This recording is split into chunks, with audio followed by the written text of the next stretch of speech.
네, 선생님들 안녕하세요. 반갑습니다. 네, 오늘은 우리 이 시간은 내년도 2021년도죠. 예, 내년도 교육과정이 어떻게 운영되는지 1년간의 연간 흐름과 그리고 또 어떻게 공부해야 합격을 할 수 있을지에 대한 공부 전략을 같이 이야기 나눠보려고 합니다. 지금 이 시간에 저를 이렇게 만난 선생님들께서 이제 저와 같이 공부해본 선생님들도 계실 것이고 또 처음 저를 이렇게 보는 선생님들도 계실 텐데요. 임용 공부를 지금 처음 시작하기 때문에 아직 임용 시험의 체계라든지 그리고 무슨 과목을 공부해야 되는지를 잘 판단하지 못하는 그런 또 상황이 있을 수도 있기 때문에 오늘은 일단 첫 번째는 유치원 임용 시험이 무엇인지를 좀 알아보고요. 1차, 2차로 이렇게 나눠서 실시되죠. 그래서 그거 좀 알아보고 그리고 우리가 합격을 하려면 어떤 교과목들을 공부해야 하는지 그 내용도 또 같이 살펴본 후에 그리고 이제 1년간의 연간 그 공부 일정이 어떻게 흘러가는지 강의 일정인 거죠. 그래서 선생님들께서 1년의 과정을 이제 1월부터 11월 그리고 12월 2차 시험 준비까지를 이렇게 어떻게 강의를 따라와야 하는지 그 내용을 좀 집중적으로 보도록 하고요. 그리고 이제 네 번째 파트라고 해도 되겠네요. 네 번째부터는 어떻게 공부해야 하는가. 공부 전략이 참 중요하다고 많이들 말하죠. 그래서 이 임용시험 정말 장기간의 어떤 레이싱이거든요. 1년이라는 시간 동안 이렇게 에너지 분배를 잘해서 이렇게 달려가야 되는 거기 때문에 그것도 한번 공부 전략을 알아보는 걸로 해서 시간을 운영해 보겠습니다. 공부는 서두를수록 합격에 가까워지고 또 후에는 좀 덜 한다고 해요. 그래서 선생님들 빠르게 이 강의를 통해서 내년도 공부 방향을 이제 잡으시는데 도움이 되기를 바라는 마음으로 한번 시작해 보겠습니다. 자료가 올라갔기 때문에 아마 자료를 가지고 계실 것 같아요. 그죠? 한번 1쪽부터 같이 보면서 진행해 보겠습니다. 자, 처음에 나와 있는 내용이 지금 공립유치원 교사 임용 시험이란 이렇게 되어 있어요. 그래서 이 시험을 통과하면 이제 국공립교사가 될 수 있다는 거 우리 다 알고 있어요. 그렇죠? 네, 그래서 공립교사가 되고 이제 국립교사는 이제 공립교사에서 또 그 국립대학교에 부설되어 있는 유치원에서 이제 선발 시험을 봐서 이렇게 되는 거라서 공립유치원 교사 이렇게 또 명칭이 되어 있죠. 그래서 선정 경쟁 시험 이렇게 해놨어요. 어찌됐건 경쟁입니다. 다른 사람들과 경쟁해서 내가 합격을 해야 되는 그런 이제 시험인 거죠. 출제 방향을 보면 뭐 공정하고 객관적이며 뭐 신뢰성 있는 출제 채점 과정을 통해 이런 말이 나오네요. 그리고 이제 교사로서의 전문적인 능력을 갖추었는지를 평가할 수 있는 그런 문항들을 출제하겠다. 이제 한국교육과정평가원에서 이제 1차 시험 문제를 이제 출제를 하죠. 그래서 우리 선생님들이 전문적인 능력을 갖추었는가 이것을 보기 위한 문항을 출제하겠다라고 되어 있네요. 자, 이제 3번 근거 법령은 생략하고요. 시험 관리 기간 4번을 한번 보면요. 지금 시도교육청, 각 시도교육청과 그다음에 그 두 번째 줄에 한국교육과정평가원 이렇게 되어 있죠. 그래서 사실은 한국교육과정평가원에서 1차 시험을 출제를 합니다. 그래서 이 출제위원들을 이제 선정을 해서 여러 명의 출제위원들이 함께 그죠 이렇게 우리 선생님들 1차 시험 문제를 이제 출제를 하고 우리는 1차 시험을 봐야 이제 거기서 합격을 해야 2차 시험을 볼 수 있는 기회가 주어지는데 2차 시험 또한 한국교육과정평가원에서 출제를 하기도 하고 그리고 이제 시도마다 자체 출제를 하는 그런 지역들이 있어요. 그런 지역에서는 2차 시험은 또 시도별로 다르게 이제 출제를 하기도 합니다. 그래서 그거는 이제 1차 시험 본 이후에 이제 2차 시험을 준비하면서 이제 공고문을 이제 꼼꼼하게 확인해야 되는 이제 문제가 되는 거죠. 그래서 뭐 서울, 인천, 그리고 경기, 세종 이런 어떤 지역들은 자체 출제를 시도교육청마다 이렇게 자체 출제를 하는 그런 지역 중에 또 하나이기도 하고요. 자, 그러면 사실은 우리가 이제 임용 공부를 할 때는 1차 시험을 통과해야 2차를 보다 보니까 그죠? 1차 공부 어떻게 해야 되는가 이제 가장 그게 궁금한데 6번에 보니까 1차 시험에서 지금 교직 논술 그리고 교육과정 이렇게 두 과목이 나와 있죠. 마지막에 있는 한국사는 우리 선생님들 아마 지금 미리 취득해 놓으신 선생님들도 많이 있으실 거고 지금 준비하는 선생님들도 계실 텐데 상급 이상을 취득해야지 시험에 응시할 수 있는 그런 어떤 조건으로 제시하고 있는 거죠. 그래서 지금 아직 준비가 안 된 선생님들께서는 한국사 시험을 먼저 준비하셔야 합니다. 그래서 그것도 3급 이상이 우리 그 교사 시험을 볼 수 있는 자격 조건이라는 걸 참고하셔서 미리 취득을 해 두시길 바라고요. 한국사 시험에서 이제 계속 페일을 하거나 이렇게 자격이 이제 준비되지 않은 경우에는 교육과정 공부랑 병행을 해야 하는 경우가 있어요. 물론 그렇게 해도 성공적으로 잘하는 선생님들 많이 계시거든요. 근데 아무래도 좀 해야 할 것이 많다 보니까 좀 버겁고 힘들죠. 그래서 미리 우리 선생님들 이 부분은 좀 빠르게 준비하셔가지고 취득을 해 두시기 바랍니다. 자, 그럼 한국사는 제쳐두고 지금 보니까 교직 논술과 교육과정 두 개 과목이네요. 그죠? 그래서 1차 시험은 지금 전국 공통이에요. 내가 강원도를 쓰든 서울을 쓰든 뭐 경남을 쓰든 어느 지역을 쓰든 1차 시험은 전국 공통으로 이제 진행이 되는데 1차 시험일 날 우리 선생님들이 시험을 보러 가면 이제 11월에 시험이 있어요. 11월 첫째 주나 혹은 둘째 주 토요일에 있어요. 올해는 우리 11월 7일 토요일이었거든요. 이렇게 11월 초에 있는 이 시험을 보러 가면 1교시가 교직 논술입니다. 교직 논술을 이제 시험을 보고요. 그리고 2교시, 3교시 이렇게 해서 총 3교시까지 이제 시험 시간이 운영이 되는데 2교시, 3교시는 교육과정을 시험을 봐요. 그래서 2교시에 교육과정 A 그리고 3교시에 교육과정 B 이렇게 해서 교육과정을 A와 B로 나눠서 이제 시험을 보는 거죠. 그러면 지금 과목 자체는 논술이랑 교육과정 두 과목인데 교육과정 자체를 또 두 교시로 나누는 거네요. 교육과정 A, 교육과정 B 이렇게 나눠서 시험을 본다라고 이해하시면 되고요. 지금 봤더니 교직 논술은 20점이에요. 배점이.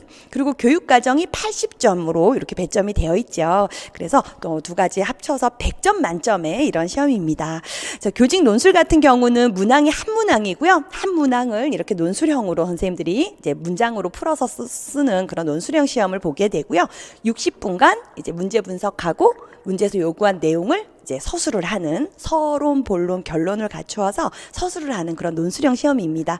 자, 그리고 교육과정은 80점 만점이에요. 근데 옆에 봤더니 16문항 내외에 출제되는 문항 수가 16문항 이렇게 되어 있는데 우리 선생님들께서 기출문제를 먼저 이렇게 보신 선생님들도 계실 것 같아요. 근데 만약에 시험의 첫 준비고 아직은 내가 임용에 대해서 별로 조사한 것이 없어요 하는 선생님들께서는 기출문제를 작년도 기출문제를 좀 이렇게 출력하셔서 보실 필요가 있어요. 그걸 보시면 논술은 이렇게 한 장에 한 문항이 담겨 있는 걸 보실 수 있고요. 교육과정은 16문제가 담겨 있는데 A형에 8문제 그리고 B형에 8문제 이렇게 해서 8문제 나눠서 이제 시험을 보게 돼요. 근데 꼴랑 8문제야. 8문제 안에 한 문항 안에 이제 소문항이 한 3-4개씩 이렇게 같이 첨부되어 있어요. 그러다 보니까 물론 이제 문항에 따라 점수 배분이 조금 다르긴 하지만 소문항 하나가 1점이라고 생각하시면 돼요. 소문항 하나가 1점이다. 그러면 80점 만점이니까 총 한 80문제 정도를 푼다고 생각하면 되는 거죠. 그죠? 소문항으로는 한 80문제 정도가 되는 거예요. 근데 그것을 큰 대문항 하나에 3-4개 정도의 소문항을 넣어 놓은 거라서 지금 여기서 나오는 16문항은 이 대문항을 말하는 것이다 라고 이해하시면 되겠습니다. 그 아래에 지금 당구장 표시되어 있는 부분에 보면 교육과정 140분 이렇게 되어 있는 이 140분은 교육과정 A의 70분 그리고 교육과정 B의 70분으로 나누어서 실시함 이렇게 되어 있죠. 그러면 이 70분 동안 교육과정 A의 몇 문제를 푸는 거예요. 대문항으로 보면 8문항. 그죠? 또 B도 마찬가지죠. B, 교육과정 B형도 대문항으로 보면 8문항을 시험을 보게 되는 거고 그 안에 들여다보면 소문항들이 들어있기 때문에 소문항으로는 40문항 이 정도 된다고 생각하면 되겠네요. 그렇죠? 좋아요. 그래서 이 부분에 대한 이해는 선생님들이 기출문제를 한번 확인해 보시는 게 가장 빠를 것입니다. 그래서 이제 140분이라는 시험 시간이 있지만 얘는 교육과정 A 70분, B 70분 이렇게 해서 나눠서 이제 실시가 된다라는 거. 자, 그리고 이제 단답형의 어떤 기입, 어떤 특정 단어라든지 어떤 개념의 명칭을 쓰는 기입형이 있고요. 그리고 이유를 쓰라거나 혹은 자신의 생각을 간단하게 써야만 하는 그리고 그 단계의 어떤 특징을 쓴다거나 이런 어떤 서술을 해야 하는 그런 또 서술형 문제가 같이 섞여 있다고 보시면 됩니다. 자, 그러면 1차 시험은 11월 초쯤에 진행이 되는구나. 그럼 우리가 지금 1월부터 시작해서 11월 그 초 1차 시험을 향해서는 계속 1차 공부를 한번 하게 되는 거죠. 그런데 그럼 2차 공부는 언제 하냐? 2차는 우리 1월 올해 기준으로 1월 13일이 2차 시험일이에요. 13, 14 이렇게 양일간 진행이 되는데 이틀간 2차는 이제 진행이 되는데 1월 13일이 만약에 시험이라 그러면 1차 끝나고 나서는 거의 한 2달 그죠? 시험 준비를 할 수 있는 기간이 되는 거죠. 그럼 1차는 10개월 동안 준비를 하는데 2차는 2달 만에 시험을 봐야 하는 상황이 지금 생기는 거예요. 그런데 1차 시험에 대한 준비가 어느 정도 되었는가가 2차 시험의 성적을 많이 결정합니다. 그래서 보통 이제 우리가 1차 시험에서 1.5배수를 선발을 하거든요. 1.5배수. 그럼 1.5배수를 선발을 하고 2차 시험에서 이제 0.5배수는 이제 탈락을 하고 1배수가 이제 임용 후보자로서의 그런 또 선정이 되는 게 되는 거죠. 그런데 이 1.5배수 1차 시험을 통과한 선생님들의 실력이 어찌됐건 교육과정이라는 이 지적 전문성을 보기 위한 시험에서 일정 수준의 점수 이상을 받았다는 얘기거든요. 그거는 이 유아교육에 대한 전반적인 기본 이해가 탄탄하다는 얘기를 그죠 하는 거예요. 그렇기 때문에 2차 시험에서 그 2달이라는 짧은 시간으로 느껴지지만 사실상 1월부터 2차를 위한 실력이 다 다져진 상태다라고 선생님들 생각하시면 됩니다. 그래서 2차 시험 준비를 1차 때 별도로 강의를 들으면서 해야 되는 거 아니냐 이렇게 또 생각하시는 선생님들도 많으신데 사실상 이름만 2차로 붙지 않았을 뿐이지 우리가 지금 1월부터 공부할 여러 교과목들이 다 2차의 교사로서의 소양을 키우는 그런 과정이라는 걸 선생님들이 생각하시면 2차 시험은 1월에 있지만 우리가 1월부터 같이 계속 공부하는 과정이 곧 교사로서의 어떤 그런 자질과 그다음에 교수 능력을 키울 수 있는 그런 바탕이 되는 기간이겠구나라고 생각하시면 됩니다. 자, 그래서 지금 이렇게 1차 시험을 보고 나면 밑에 보니까 2차 시험 나오죠? 이제 2차 시험에 보면 제가 이제 교과목이 먼저 담겨 있는데 2차 시험은 크게 면접과 그다음 맨 마지막에 나와 있는 수업 실현 이 두 과목이라고 생각하시면 되고요. 중간에 있는 교수학습 과정안 작성은 시도별로 없어진 시도도 있고 이 과정안 작성 시험을 보는 시도도 있어요. 그래서 이렇게 해서 일단 면접과 수업 실현은 모든 시도에서 다 보는 과목이고 과정안 작성은 있는 시도도 있고 없는 시도도 있다라는 거 참고하시고요.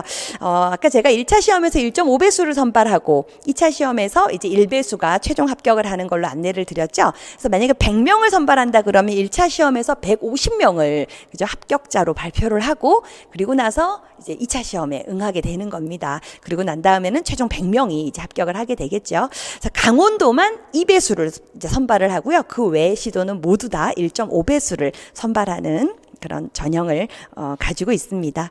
자, 이렇게 해서 1차 시험과 2차 시험에 대한 대략적인 흐름을 아셨다면 그럼 이제 도대체 나는 몇 점을 받아야 합격하는가? 그래서 제일 이제 걱정되고 우리가 알아야 될 중요한 어떤 지점이죠. 자, 그러면 지금 올해 시험 2021학년도 이 대비 시험의 합격선을 한번 보면 지금 여기 1차 합격선이에요. 선생님들 1차.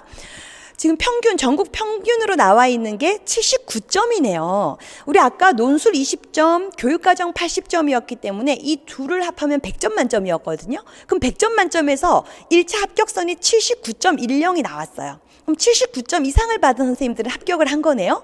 그럼 몇 점을 놓쳐도 돼요? 20점 정도가 그저 이렇게 틀려도 깎여도 1차 합격을 할 수 있는 그런 점수가 되는 거네요. 20년도도 한번 보면 20년도에 20학년도 대비 시험 본 선생님들이 78.78이 합격선이죠. 자, 그다음에 19년도에는 우리가 또 추시라는 또 좋은 기회가 있었는데 이 추시 시험에서도 79.67이 합격선으로 나왔어요. 지금 맨 끝에 합격선 보시면 됩니다. 자, 그리고 정시 2019년 정시에는 또 85점이 이번엔 좀 높았군요. 85점이 합격선이에요. 자, 그래서 이 합격선이라는 것은 내가 대략적으로 몇 점 정도의 점수를 확보해야지 합격할 수 있겠구나를 또 안내해주는 지표가 되기도 하죠.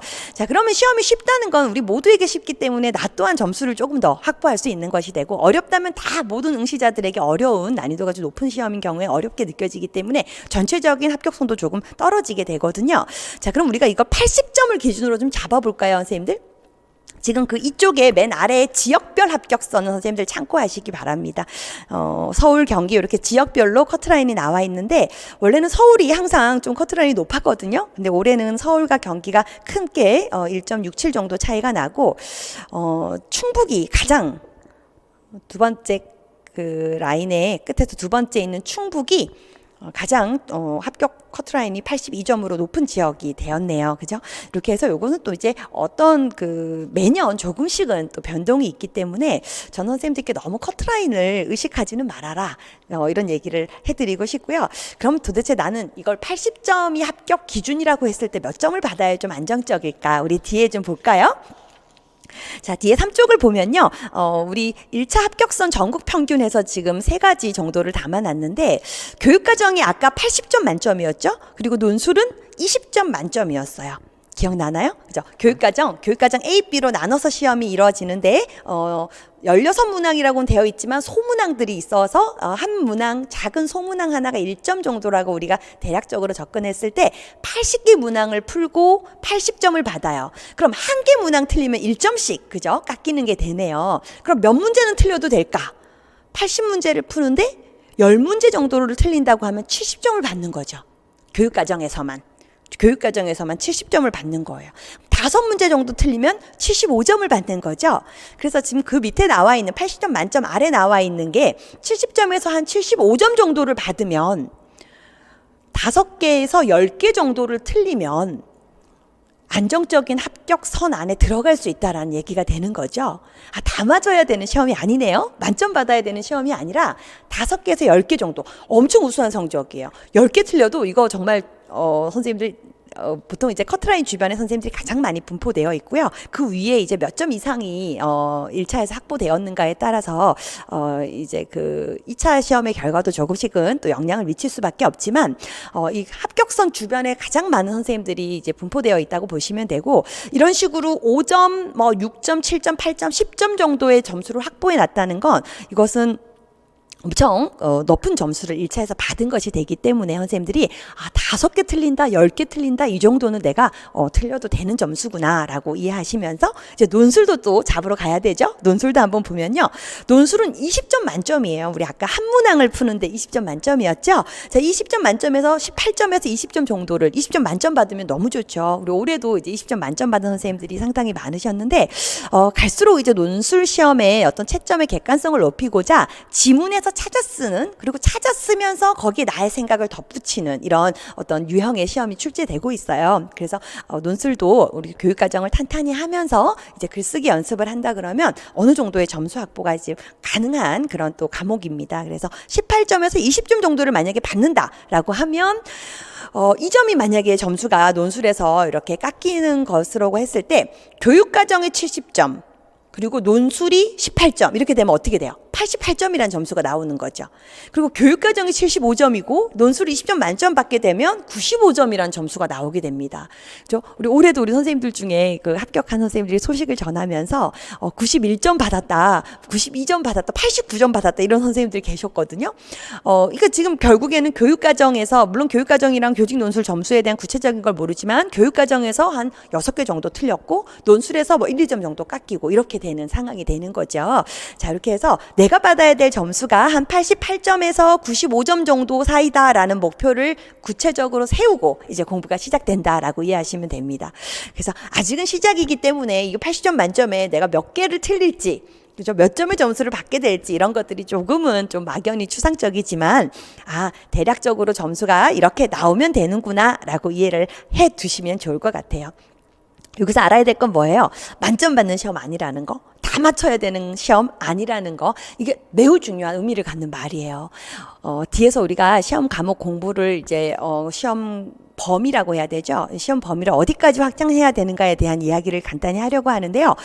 우리 선생님들이 이게 만점 받아야 합격하는 시험이 아니라는 것을 반드시 알아두어야 1년간의 어떤 공부 진행에 있어서 흔들리지 않고 중요한 기본을 다지고 나아갈 수 있어요. 그래서 나는 교육과정에서 10개 정도, 그리고 10개에서 잘하면 5개 정도 틀리면 되는구나 라고 생각을 하고 다음 장 한번 넘겨볼까요? 자, 그러면 이렇게 점수를 받으려면 무슨 공부를 해야 되는지 교과목을 또 알아봐야 되는 거죠.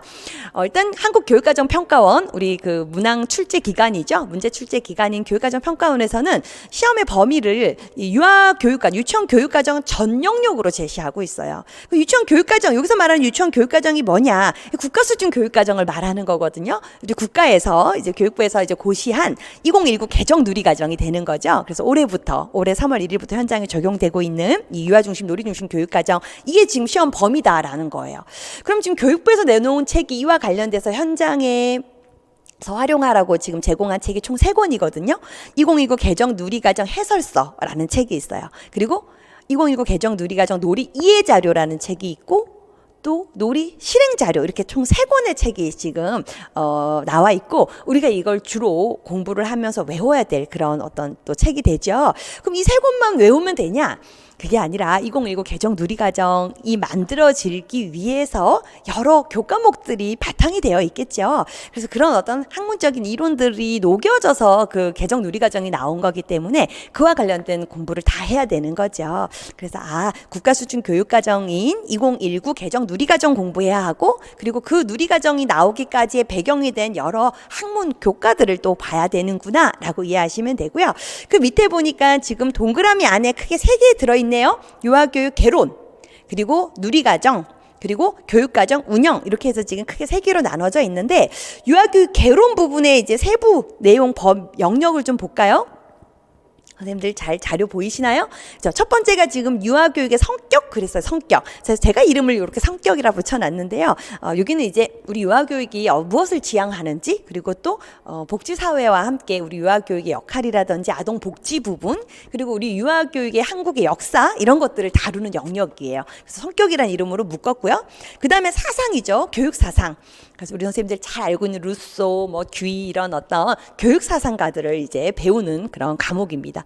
그리고 가장 기반이 된다고 하는 발달 심리죠. 발달 심리도 중요한 부분이죠. 다루고, 또 놀이 이론, 유아교육과 놀이라는 부분에 대한 놀이 이론 다뤄야 하죠. 그리고 교사론, 그리고 부모 교육론, 자, 이렇게 묶여서 유아교육 개론이라는 이름으로 그저 들어가 있어요. 그래서 개론이라는 그 하나의 큰 범주 안에 이렇게 6개의 하위 교과가 들어가 있구나, 하위 학문 영역이 들어가 있구나라고 이해하시면 되는데, 이 개론 부분이 우리 유아 임용의 정석 그 책 1권에 담겨 있는 거죠. 그래서 이 개론 부분을 1, 2월 달 동안 다루게 되는 거예요. 1, 2월 달에 요 6개의 과목이 진행이 됩니다. 근데 이 개론 부분은요, 시험에 교육과정 시험에도 당연히 출제가 되는 영역이고, 자, 여기에서 지금 나와 있는 이런 어떤 놀이 이론, 교사론, 부모 교육론, 그리고 유아 교육의 성격 부분, 이런 부분들에 대한 이해가 기반이 되어서 선생님들이 논술을 쓸 수 있게 됩니다. 논술. 그래서 1, 2월 달을 아주 잘 보내셔야지 선생님들이 논술을 잘 쓰거나, 또 어떤 여러 3, 4월부터 진행되는 누리과정을 이해하는 데 큰 도움이 되거든요. 그래서 1, 2월에 하는 개론 부분이 그냥 어떤 워밍 정도의 그런 어떤 개괄적인 부분들이 아니라 정말 본격적으로 우리가 기반을 다져야 되는 그런 시간이구나 라고 생각하고 이제 접근하셔야 하고요. 자, 그 다음에 두 번째 동그라미에 누리과정 되어 있죠. 그래서 누리과정에 지금 우리 아까 개정 누리과정, 2019 개정 누리과정에 나와 있는 영역 5개가 지금 들어가 있어요. 신체운동 건강 영역, 의사소통 영역, 사회관계 영역, 예술경험 영역, 자연탐구 영역, 이렇게 5개 지금 들어가 있죠. 그래서 우리가 이거를 신의사 예자 이렇게 불러요. 앞머리만 따서 신의사 예자 이렇게 부르는데, 얘는 지금 교육과정에 담겨있는 영역의 이름이고요. 지금 첫 번째 나와 있는 신체운동 건강 영역, 이 영역에 선생님들 그거 이렇게 자 있으시면 자로 줄을 긋고요. 교과목을 좀 적어 보시겠어요? 이 신체운동 건강 영역이라는 거 안에 지금 유아 동작 교육이 들어가요. 동작 교육, 그리고 유아 건강 교육, 그리고 이제 유아 안전 교육, 이렇게 해서 3개의 과목이 포함된 영역이라고 보시면 됩니다.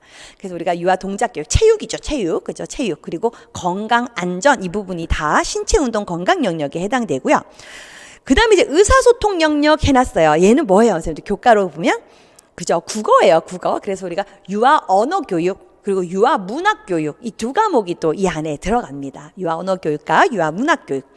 자, 그 다음에 세 번째 사회관계 영역 그랬어요. 자, 이 사회관계 영역은 당연히 유아 사회교육이죠. 유아 사회교육인데, 이 유아 사회교육에 대한 내용을 다루기 전에 이제 사회 정서 발달, 발달 심리에서의 어떤 그런 사회 정서 발달 부분도 다루면서 유아 사회교육이 진행된다라고 이해하시면 되고요. 그 다음에 이제 예술 경험 영역 그랬네요. 자, 예술 경험 영역에는 음악과 미술이 들어가 있어요. 유아 음악 교육, 유아 미술 교육 이렇게 교과목 들어가고요. 자, 그 다음에 자연 탐구 영역에는 유아 수학 교육, 유아 과학 교육 이렇게 또 두 개의 과목이 또 해당이 됩니다. 자, 그래서 신의사 예자 이렇게 5개로 불렀는데 지금 과목을 쫙 펼쳐봤더니 그죠? 상당히 많은 교과목들이 해당이 되는 거네요. 이런 것들을 차근차근 하나씩 배우는데 3월부터 시작해서 3, 4, 5, 6, 6월까지 이제 배우게 된다라고 이해하시면 됩니다. 자, 그 다음에 이제 마지막 동그라미가 교육과정 운영이에요. 그래서 이제 신의사 예자 이 부분에 대한 어떤 학문적인 기반을 다졌다면 이제는 실제 유아교육 과정을 설계하고 그리고 이제 놀이 중심 교육을 운영하는 부분을 이제 다루려고 하는 거죠. 그래서 여기 보니 유아교육 과정의 이해와 그 다음에 설계 그리고 유치원 교육과정 계획 및 운영 이렇게 되어 있는데 요거는 우리 선생님들 가로하시고 이렇게 묶어가지고 그 유아점 놀이중심 교육과정, 유아중심 놀이중심 교육과정에 대한 어떤 운영 부분을 다룬다라고 이해하시면 됩니다. 요것도 6월 달에 진행이 됩니다. 그럼 결국에는 지금 공부해야 될 시험 과목을 보고 나니 1월, 2월에는 개론 부분을 공부하고요. 그죠? 3, 4, 5, 6월까지 지금 누리과정과 교육과정 운영 부분이 그죠? 전개된다 이렇게 이해하시면 되겠네요. 좋아요. 그럼 6월까지 하면 공부해야 될 시험 범위 다 공부한 거네요. 그렇죠. 1월부터 6월까지 우리 선생님들이 이 시험을 위해서 준비해야 될 전반적인 것들은 다 끝난다고 보시면 돼요. 그럼 남아있는 7월부터는 뭐예요? 7월부터는 사실 문제를 풀면서 이제 어떤 이 그동안 공부한 이론들을 다시 한번 다지게 된다고 이렇게 말을 하는데 저는 선생님들께 1월부터 6월이 가장 중요하다 이 말을 계속 많이들 말씀드려요. 그래서 6월이 끝난 지점에서 시험 보러 갔을 때 합격할 수 있는 점수가 나올 수 있도록 1월부터 6월간의 공부에 힘을 쏟아야 한다 이 말씀 많이 드리는데 왜 그러냐면 이 학원에서 푸는 문제들 이 문제들을 열심히 많이 풀었을 때 모의고사 점수는 좀 올라갈 수 있어요. 그런데 기본에 대한 어떤 그 교육 우리 이 교과목들에 대한 어떤 기본 개념이나 어떤 원리를 정확하게 이해하지 않고서는 실전에서 새롭게 변형돼서 나오는 문제들이 있어요. 새롭게 정말 생소하게 올해 새로운 스타일로 출제되는 문제들 그런 문제들을 풀어낼 수 있는 힘을 갖기가 어려워요. 그런데 이 문제를 많이 접하지 않았다 하더라도 개념이 탄탄하고 원리를 정확하게 이해하고 있을 때는 변형된 문제를 쉽게 풀어냅니다. 그래서 이제 하반기 문제풀이 들어가서 우리 6월까지 모든 이론이 끝나고 7월, 8월, 9월, 10월에 문제에 들어가서 우리 선생님들 중에 좀 뒤늦게 공부를 시작하시거나 이러신 선생님들께서 문제풀이를 해야 되냐, 모의고사를 들어야 하냐, 이론을 더 해야 되냐 이런 많이 이제 상담을 하시는데 가장 그때 중요한 건 절대 모의고사 반에 쑥 들어오는 게 아니라는 걸 제가 맨날 말씀드리거든요. 기본 이론이 탄탄해야지만 그것이 문제로 적용될 수 있기 때문에 심리적인 안정을 취하기 위해서 모의고사 강의를 듣는다는 건 실전에 가서 힘을 발할 수 있는지 아닌지에 대한 어떤 그 기준이 될 거라고 우리는 믿지만 사실은 기본 개념이 얼마나 잘 잡혀 있냐를 점검해보고 기본 개념을 잡는 것을 먼저 해야지만 실전에 가서 어느 정도의 실력 향상을 그죠?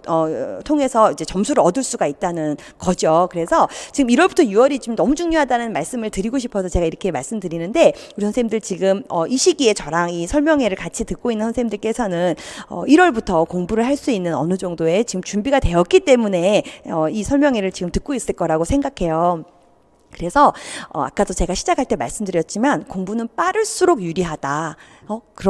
또 미리미리 준비해 놨을 때 나중에 선생님들이 어떤 그 합격이라는 문을 통과하는데 더 그렇죠. 당연히 수월할 수밖에 없겠죠. 그런 생각으로 1월, 6월이 아주 중요한 기간이라는 걸 다시 한번 꼭 명심하시길 바라고요. 자, 그러면 기본 개념을 탄탄하게 이해해야 되는데 어떻게 공부해야 기본 이 개념을 탄탄하게 할 수 있는 것일까? 그것도 또 알아보러 가볼까요? 자, 뒤에 보면 이제 다시 또 한번 교육과정과 논술에 대한 어떻게 강의가 진행되는지 일정표가 5쪽에 나와 있죠. 자, 5쪽을 보니까 교육과정 정복하기 해서 옆에 80점 들어가 있네요. 우리 1차 시험 100점 만점에 교육과정 80점이었고요. 그 다음에 그 두 번째 섹션에 나와 있는 논술이 20점이었어요. 그죠? 자, 그럼 교육과정은 위에 1, 2월 강의에 지금 유아교육 개론 들어가 있었어요. 개론. 우리 아까 개론 교과목 6개였거든요. 성격, 사상, 발달 심리, 놀이, 교사론, 부모교육론 이 6개가 개론이라는 영역에 묶여 있었어요. 그죠? 그것을 1, 2월 달에 진행을 합니다. 자, 그리고 3, 4, 그리고 5, 6 이렇게 2개 박스 있는데 3, 4에서는 누리과정 신의사 해놨어요. 신의사 이거 신체운동 건강 영역, 의사소통 영역, 그리고 사회관계 영역 이랬었죠. 이렇게 신의사라는 3개의 영역을 다루는데 이게 말이 신의사지 그 안에 들여다보면 아까 유아 동작교육, 건강교육, 안전교육이 있었고요. 의사소통에는 유아 언어교육, 유아 문학교육이 있었고요. 그죠? 사회관계에도 이제 발달심리 쪽에서의 사회정서 발달과 유아 사회교육이 또 해당이 됐었죠. 그리고 이제 5, 6월에는 쭉 이어서서 연속선상에서 예술경험, 자연탐구, 운영편 이렇게 해서 들어가네요. 그래서 예술경험이 우리 음악과 미술, 그다음 자연탐구가 수학과 과학이었고요. 그리고 이제 운영 이렇게 들어갔어요. 자, 그래서 지금 1월부터 6월까지가 탄탄한 이론의 내면화 내 걸로 만들어야 된다는 거예요. 강의를 듣는 건 선생님들 절대 선생님들 공부가 아니세요. 강의는 정말 공부를 시작하기 전에 내가 내 공부를 하기 전에 듣는 거고요. 이해를 조금 더 잘하기 위해서. 강의가 끝난 다음부터 이제 진짜 공부가 시작이거든요. 내 걸로 만들어야 되는 거죠. 그래서 내면화하는 그런 기간이 1월부터 6월이다라고 생각하시고요. 이 기간에 이제 기출 문제를 같이 이제 병행을 하게 돼요. 그래서 기출 문제 분석을 하면서 아, 실제로 이런 문제들이 출제가 되는구나를 파악하고 이 기출 문제는 다음 연도 문제를 푸는데 매우 중요한 어떤 지표가 되거든요. 그래서 기출 문제를 분석하고 중요한 어떤 지문들은 또 암기해야 될 것들이 있어요. 그런 것들을 이제 또 추려서 이론반에서 같이 이론과 연결해서 선생님들이 공부하신다고 이해하시면 되고요. 자, 제가 올해는 이 1, 2월 개론반을 진행하면서 개정 누리과정, 우리 2019 개정 누리과정, 이거 국가수준 교육과정을 말하는 거죠. 이것을 같이 진행하려고 그래요. 1월 달에. 그래서 원래는 이 개정 누리과정에 대한 해설 부분을 3월에 시작을 했거든요. 근데 이제 3월달 들어가면서부터 우리 선생님들이 좀 해야 할 것들이 많아지고 이러다 보니까 조금 버거워하시는 것도 같고 또 미리미리 준비하는 것이 좋겠다라는 판단에 1, 2월 유아교육 개론을 할 때 개정 누리과정 해설을 함께 할 예정이다라는 걸 알아두시면서요. 이거 함께 하려면 우리 선생님들 그 교육부에서 이제 발간한 3종 자료, 현장 지원 자료 3종 세트가 있어요. 그걸 준비를 하셔야 되거든요. 그래서 그거 어디에서 준비해야 되냐. 일단 누리과정 포털 사이트를 선생님들 들어가셔서요. 아이누리라고 되어 있어요. 아이누리. 그래서 뭐 구글이든 네이버든 뭐 다음이든 아이누리를 치시면 바로 그 포털이 나오거든요. 아이누리. 자, 이 아이누리 사이트에 들어가셔서 제가 들어가 봤더니 거기에 뭐 배움누리, 뭐 나눔누리, 뭐 다양한 어떤 그런 카테고리가 이제 구분되어 있는데 배움누리라는 게시판을 클릭하시면 배움누리, 예, 거기에 보면 이제 2019 개정 누리과정 고시문 올라가 있고 해설서 그리고 놀이 이해 자료, 놀이 실행 자료 이렇게 각각 3개의 어떤 그 우리가 공부해야 될 자료가 업로드 되어 있어요. 그래서 그걸 이제 별도 판매를 하지 않고 교육부에서 이번에는 판매하지 않고 파일을 올려놨기 때문에 선생님들이 그걸 또 출력을 하셔야 되거든요. 그래서 온라인상으로 우리 선생님들이 또 이렇게 제본을 하시기도 하고 그러더라고요. 그래서 이걸 개별적으로 준비하셔야 합니다. 그래서 이 아이누리 사이트에 들어가셔서 선생님들 배움누리라는 이 게시판을 보시면 누리과정 2019 개정 누리과정 해설서 그리고 2019 개정 누리과정 놀이 이해 자료 그리고 2019 개정 누리과정 놀이 실행 자료 이렇게 해서 3권 출력을 하셔서 준비해 두시고요. 요거는 1월부터 시작해서 매주 우리가 본 강의가 토요일이거든요. 근데 요 내용은 목요일에 별도로 이제 진행을 하려고 합니다. 거기 이 배움누리 사이트에 들어가시면 그 외에 놀이 운영 사례집이라고 해서 총 5권의 책이 있어요. 5종류의 책이 나와 있어요. 근데 이 놀이 운영 사례집은 1차 때 보지 않고 2차 때 봐야 될 책이라서 요거는 이제 해당 사항이 없고요. 3권, 3종 현장 지원 자료만 선생님들 출력하시면 되겠습니다. 요거 보셔야 하고요. 그리고 또 지금 시간 조금 있으실 때 선생님들 이 아이누리 사이트를 좀 이렇게 살펴보시면서 이 개정 누리과정이 현장에 적용될 수 있도록 교육부에서 개발한 이 포털 사이트거든요. 그래서 어떤 내용들이 있는지를 이제 이렇게 자꾸 살펴보시는 게 도움이 되실 겁니다. 좋아요. 이렇게 해서 1월부터 6월까지 아주 중요한 시기다라는 거. 그리고 이제 7, 8월에 이제 가서는 영역별로 다시 한번 이제 문제를 풀면서 이제 이론을 다지는 그래서 응용력을 조금 키우는 그런 과정을 이제 밟게 됩니다. 그래서 요건 이제 영역별로 진행되고요. 9월, 10월은 이제 영역별이 아니라 실전과 같이, 우리 아까 실전 어땠어요? 1교시가 논술, 2교시 교육과정 A, 3교시 교육과정 B 이렇게 해서 나눠져서 논술은 60분간, AB, 교육과정 AB는 70분, 70분간 이렇게 진행이 됐었죠. 다시 한번 생각해 보면 그 스케줄 그대로를 이제 모의고사 때는 이제 같은 유형과 같은 문항수로 이렇게 시험을 본다라고 이해하시면 되겠어요.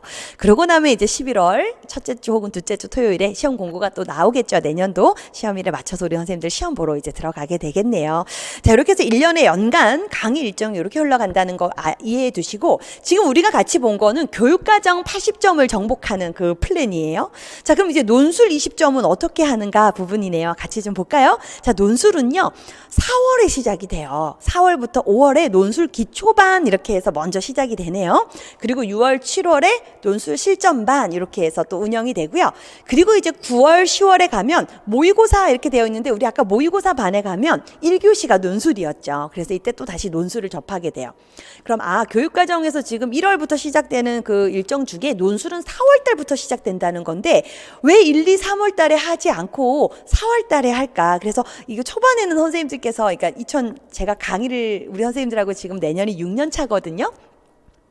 공립 현장에서 아이들하고 같이 생활하다가 가감하게 사표를 쓰고 왜 갑자기 학원 강사를 하게 됐는지 저도 그때 그 시기를 생각해 보면 그냥 한번 해보지 뭐 막 이런 생각이었던 것 같아요. 바로 그 다음에 2016년 1월부터 강의를 하게 시작했거든요. 근데 제가 이제 우리 선생님들이, 저도 이제 임용 공부를 해봤고, 그래서 어떻게 하면 최상의 그 효율적인 방법으로 돈도 조금 써야 되는 것도 맞는 얘기고요. 그리고 또 이 공부에 있어서의 에너지를 잘 분배를 해서 딱딱 시기에 필요한 만큼의 에너지를 적용하고 또 효율을 높여야 되거든요. 그런 일정이 어떤 일정일까를 이제 고심하다가 짠 게 바로 이 논술은 4월부터 투입하자였어요. 근데 선생님들께서 이제 초반에는 1월부터 하지 않는 거에 대한 불안감이 좀 많으시더라고요. 그래서 제가 이제 선생님들께 논술은 교육과정에 대한 기본적인 이해가 있어야 쓸 수 있다라는 얘기를 하고 이제 끌고 갔었는데, 지금은 이제 이걸 걱정하는 선생님들이 또 안 계세요, 보니까. 그래서 이제 많은 어떤 좀 이렇게 증명이 됐다고 해야 되나요? 합격한 선생님들이 4월부터 준비를 해도 높은 점수를 받고 많이들 이제 합격한 그런 사례들을 보면서 선생님들께서 미리미리 뭐 1월부터 빨리 한다 그래서 이것을 잘 쓸 수 있느냐, 그 문제는 아니구나라고 또 생각해서 그런 수도 있겠다라는 생각이 들었는데, 4월부터 논술 준비해도 결코 늦지 않습니다. 절대 늦지 않고요. 다만 1, 2, 3월 동안 논술 우리 안 하죠. 논술 안 하는 동안 그 시기에 해 두어야 할 공부 내용들, 그거 잘 해놔야지만 돼요. 제가 아까 1, 2월 개론반에서 진행되는 발달심리, 놀이, 그 다음에 교사론, 부모교육론, 이런 것들이 다 다져져서 논술에 적용이 된다라고 말씀을 드렸거든요. 그래서 1, 2월 그 시기마다 해야 될 부분들의 공부를 선생님들 것으로 만들어두는 과정에 충실하셔야 4월부터 진행되는 논술반에서 실력을 발휘할 수가 있어요. 그래도 4월달 첫 시작되면 선생님들이 상당히 당황해요. 논술 쓴다는 것 자체에 대한 어떤 두려움과 어려움을 많이 겪으세요. 근데 그건 훈련하면 극복되기 때문에 4월, 5월 2달 정도 이 기초반을 밟으면서 논술 체계는 이렇구나, 논술이 이런 어떤 그 용어들이 쓰이는구나, 이런 것들을 좀 누적시키고 알아가시면 이거 극복하는데 그렇게 오랜 시간 걸리지 않거든요. 하실 수 있거든요. 다만 논술이 잘 안 되는 경우는, 단기간에 회복되기 어려운 경우는 1월부터 3월까지의 이론을 다지지 않은 경우, 기초가 되어 있지 않은, 교육과정에 대한 이해가 충분히 되지 않은 경우에는 논술 실전반, 기초반 따라오는데 어려움을 겪어요. 그래서 물론 그때 돼서도 또 다시 암기하고 내 걸로 만들고 이러는 과정을 거쳐서 시험 준비를 할 수 있지만 1월, 3월이 잘 되어 있으면 훨씬 더 수월하고 효과적이다. 라는 얘기인 거죠. 그래서 유아교육에 대한 기초가 없이는 자신의 생각을, 문제를 분석해서 자신의 생각을 절대 논술로 쓸 수 없다는 거, 그거 선생님들 명심하셔서 1, 2, 3월 달 동안 우리가 매주 해야 될 부분을 정말 잘 다져야겠구나. 그래서 4월 논술이 시작되는 그 시점에서는 서론, 본론, 결론, 체계를 잡는 방법과 논술 문제를 분석하는 방법, 이런 것들을 배워서 내 생각을 덧붙여서 글을 써나가는 훈련을 하면 되는구나. 이렇게 이해를 하시면 되겠어요.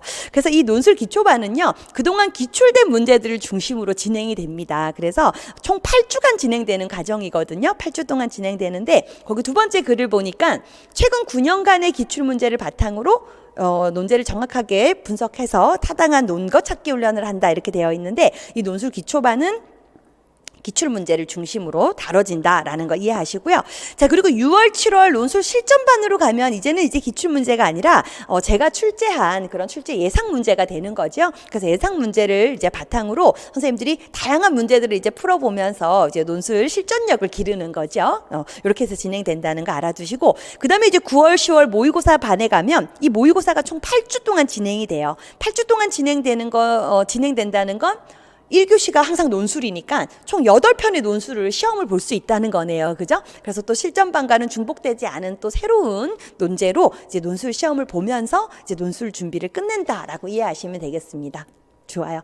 자, 그럼 이제 1년 동안의 교육과정이 어떻게 강의 일정이 진행되는지를 선생님들이 저랑 같이 보았다라고 이해하시면 되고요.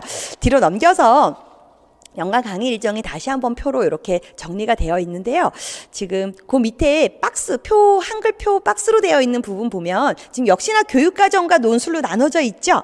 그래서 교육과정이 지금 1, 2월에 개론반 들어가고요. 3, 4, 5, 6에 이제 누리과정반 이렇게 들어가는데, 그 밑에 보면 제가 영역별 이론을 다루고 그 영역별 기출문제, 최근 9년간의 기출문제를 같이 한다라고 지금 적어놨죠. 그래서 우리가 뭐 사상을 배우면 사상과 관련된 기출문제를 그 주에 같이 하는 거예요. 근데 기출문제 해설을 이제 목요일 날 별도로 하려고 해요. 그러니까 토요일 날은 주 이론을 배우고요. 그리고 그 다음 주 목요일 날은 기출문제를, 그 영역에 대한 기출문제 풀이를 한다라고 선생님들 생각하시면 되는데, 이 기출문제도 제가 최근 9년 해놔서 2013년부터 21년까지의 그 9년간의 기출문제를 다루거든요. 그래서 왜 13년부터 이제 누리과정이 적용이 됐어요. 그래서 이 최근에 어떤 그런 시험 동향이라든지 출제 유형, 그리고 또 강조하고 있는 강조점, 중요 내용들, 이런 것들이 이제 13년부터는 지금의 흐름과 이제 맞닿아 있어서 이것을 분석하고 충실히 기출문제를 중심으로 공부를 해야 합니다. 그래서 선생님들과는 2013년 기출부터 다룰 거고요. 그럼 그 이전 문제, 97년부터 이제 시험 문제가 이제 나오기 시작해서 97년부터 2012년까지의 문제는 그럼 어떻게 해야 되는가? 그래서 우리 선생님께서 그런 문제를 풀어봐야 되지 않냐, 이렇게 또 묻는 경우도 있는데, 시중에 기출문제집이 많이 나와 있는 걸로 알고 있어요. 저는 기출문제집이 별도로 없습니다. 제 책에 보면 챕터별로 그 뒤에 기출문제가 담겨 있고, 맨 뒤에 이제 답이 지금 들어가 있는데요. 97년부터의 문제를 모두 다 이렇게 정리해 놓은 기출문제집도 있고요. 우리 그 노량진 학원 다른 선생님들께서 많이 출판을 하셨더라고요. 그런 책을 선택해서 선생님들 보셔도 돼요. 그래서 저보고도 왜 기출문제집 안 내냐 그러는데, 제가 그때마다 아니 그렇게 많이 나와 있는데 그 중에 좋은 거 하나 잘 선택해서 보면 되지, 이렇게 얘기를 이제 많이들 했는데, 기출문제집 별도로 없으니까 선생님들께서 이 지금 우리 교재에 담겨 있는 기출문제를 중심으로 저랑 같이 풀고 해설 강의 통해서 기록하면서 중요한 내용 파악해서 이렇게 이론서에 추가하는 방식으로 저는 공부해도 충분하다라고 생각하기 때문에 이런 일정으로 안고 가는 거고요. 만약에 별도의 기출문제집을 사고 싶으시다면 그런 방법도 있다는 걸 말씀드리면서, 그럼 97년부터 12년까지 기출문제는 어떻게 하냐? 제가 당연히 선생님들 심도 있게 분석해서 7, 8월 문제풀이반에서 최근 동향에 맞춰서 변형된 문제를 풀어요. 그럼 선생님들께서 공부해야 될 양이 상당히 많거든요. 어디에 집중해야 되고 어떤 부분에서 좀 강의를 통해서 효율성을 높여야 되는가, 이런 것들을 생각했을 때 저는 선생님들께서 13년부터 21년까지의 이 9년간의 문제는 직접적으로 그 문제를 다이렉트로 다뤄야 된다고 생각을 해요. 저랑 같이 계속 해설을 하면서 그 부분의 중요한 내용들을 파악하셔야 하고요. 문제 출제 경향을 읽으셔야 하고요. 그 이전의 문제들은 제가 분석을 해서 선생님들께 중요 내용들을 반영한 새로운 문제로, 변형된 문제로 이렇게 제시했을 때 선생님께서 그 문제를 접하면서 풀어 나가는 과정 속에서 또 문제의 응용력이라든지 중요 내용이 무엇인지를 파악하는 능력 이런 것들을 좀 키워 나가야 하지 않을까라는 생각이 듭니다. 그래서 이 기존 기출 문제는 이제 7월, 8월 이 합격 다지기 영역별 문제풀이 반에서 변형돼서 들어갈 것이다 라고 이해해 두시면 됩니다. 그래서 이 부분에서 이제 과거 기출문제 97년부터 12년까지 기출문제뿐만 아니라 그 유아특수 우리 그 전형에서도 유아교육과 관련된 문제들이 나오거든요. 우리랑 동일한 문제도 있고 그렇지 않은 문제들도 있어요. 그런 것들도 제가 당연히 분석을 합니다. 분석을 해서 선생님들 시험 대비를 하기 위해서 반드시 다뤄야 될 내용들은 꼭 이제 이렇게 녹여내고 있으니까 그런 거는 선생님들 그렇게 이해하시면 되고요. 자, 그래서 아까 말씀드린 그 일정이 다시 한번 표로 정리된 거, 그리고 제가 지금 기출문제 부분에 대해서 이렇게 다시 한번 설명을 드렸다라고 이해하시면 되겠습니다. 그래서 논술반은 지금 4월부터 이렇게 기초, 실전 이렇게 해서 들어가는 거죠. 좋습니다. 자, 다음 장 넘겨볼게요. 자, 그 뒤에는 지금 주차별 강의 일정이 지금 나와 있죠. 그래서 올해는 1월 9일이 개강이에요. 그래서 1월 9일 날 개론반을 이제 시작으로 해서 이렇게 매주 토요일이 본 강의다라고 이해하시면 되고요. 목요일 날은 기출 해설을 한다고 했었죠. 기출과 함께 우리 1월 한 달간 총 4주 과정 동안은 개정 누리과정 해설을 먼저 진행하려고 합니다. 그래서 이 강의는 우리 수강하는 선생님들에게만 제공되는 강의이고 이 이론반 제공되는 강의라는 거 알아두시면서 미리미리 앞당겨 준비하고자 하는 마음에서 이렇게 먼저 1월 14일 목요일부터 바로 시작된다는 거.